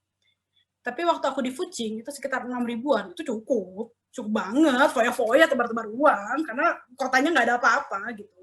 Kita nggak bisa apa-apa. Yang tadi aku bilang, kalau kota kecil, kamu 1.000 sehari juga nggak habis. Tapi kalau di Shanghai 10.000 itu minimum sih, bare minimum banget. Jadi agak sedikit sulit. Jadi kalau UMR, jadi misalnya teman-teman yang tertarik nih kerja di sana, tawarin, aku gaji kamu 5.000. Jangan mau ya, 5.000 tuh kecil loh. 10 juta di Indonesia gede, di sana kecil. Nggak ada apa-apanya, biarpun dapat dormitory, dapat makan juga nggak cukup. Ya nggak cukup untuk nabung sih, menurutku. Apalagi nanti kalau kalian udah lihat tahu-tahu itu nggak cukup. Jadi kalau kalian mau ya di angka 6.000, 7.000 tuh masih mending kalau untuk di sana. Seperti itu. Di sharing aja. Oke. Ya, berarti intinya tinggal balik lagi lah ya kita tempat kerjanya. Karena di sana juga bayar pajaknya kan lumayan besar ya. Iya, tapi ya makanya itu kita harus negonya bersih. Jadi kita yang ngurusin perpajakan kantor. Waktu aku kemarin gitu sih. Jadi aku terima bersih. Seperti itu. Oke, Herlin ada lagi nggak yang mau disampaikan? Sepertinya pertanyaannya sudah habis dan kita Siap. juga sudah cukup lumayan lama nih.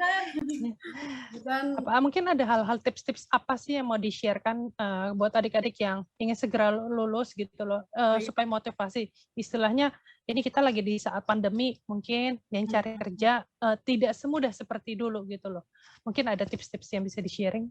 kalau aku boleh saranin, kalau ada teman-teman yang nggak bisa Mandarin, boleh belajar. Karena ternyata di dunia kerja itu nggak cuman skill sesuai bidang kita aja yang dibutuhkan, tapi skill bahasa tambahan itu penting juga. Jadi nggak harus cuma Mandarin ya, kalian mau belajar Korea, mau belajar Jepang, it's okay. Tapi itu penting banget. Ketika kalian punya satu skill tambahan bahasa, misalkan Inggris kalian bagus banget, kayak itu akan sangat-sangat kepake untuk pada saat melamar kerja atau mencari pekerjaan dengan bahasa khusus. Contohnya, waktu aku cari kerja dengan misalkan kerja eksim gitu, yang nggak pakai bahasa Mandarin, itu ada banyak, tapi yang apply juga banyak. Sedangkan begitu cari yang pakai Mandarin, ya pasti otomatis lebih sedikit orang yang bisa. Jadi kita kompetisinya ladangnya lebih kecil gitu kan ya. Itu yang mungkin teman-teman bisa jadi bahan pertimbangan juga untuk belajar bahasa baru. Terus nggak harus Mandarin doang, Korea, Jepang pun juga ada ladang mereka sendiri dan itu juga nggak banyak kompetisinya.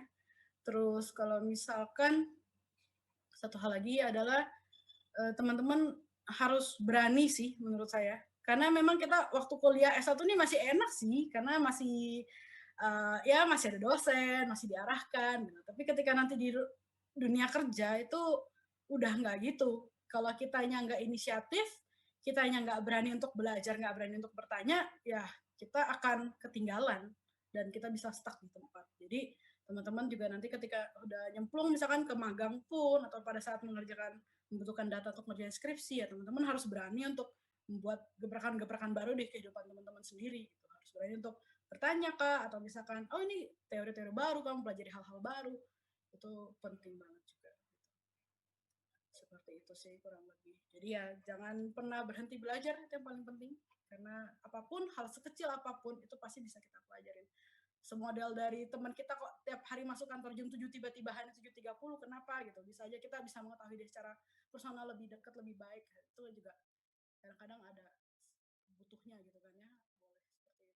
Begitu sih menurut saya. Oke, terima kasih Herlin untuk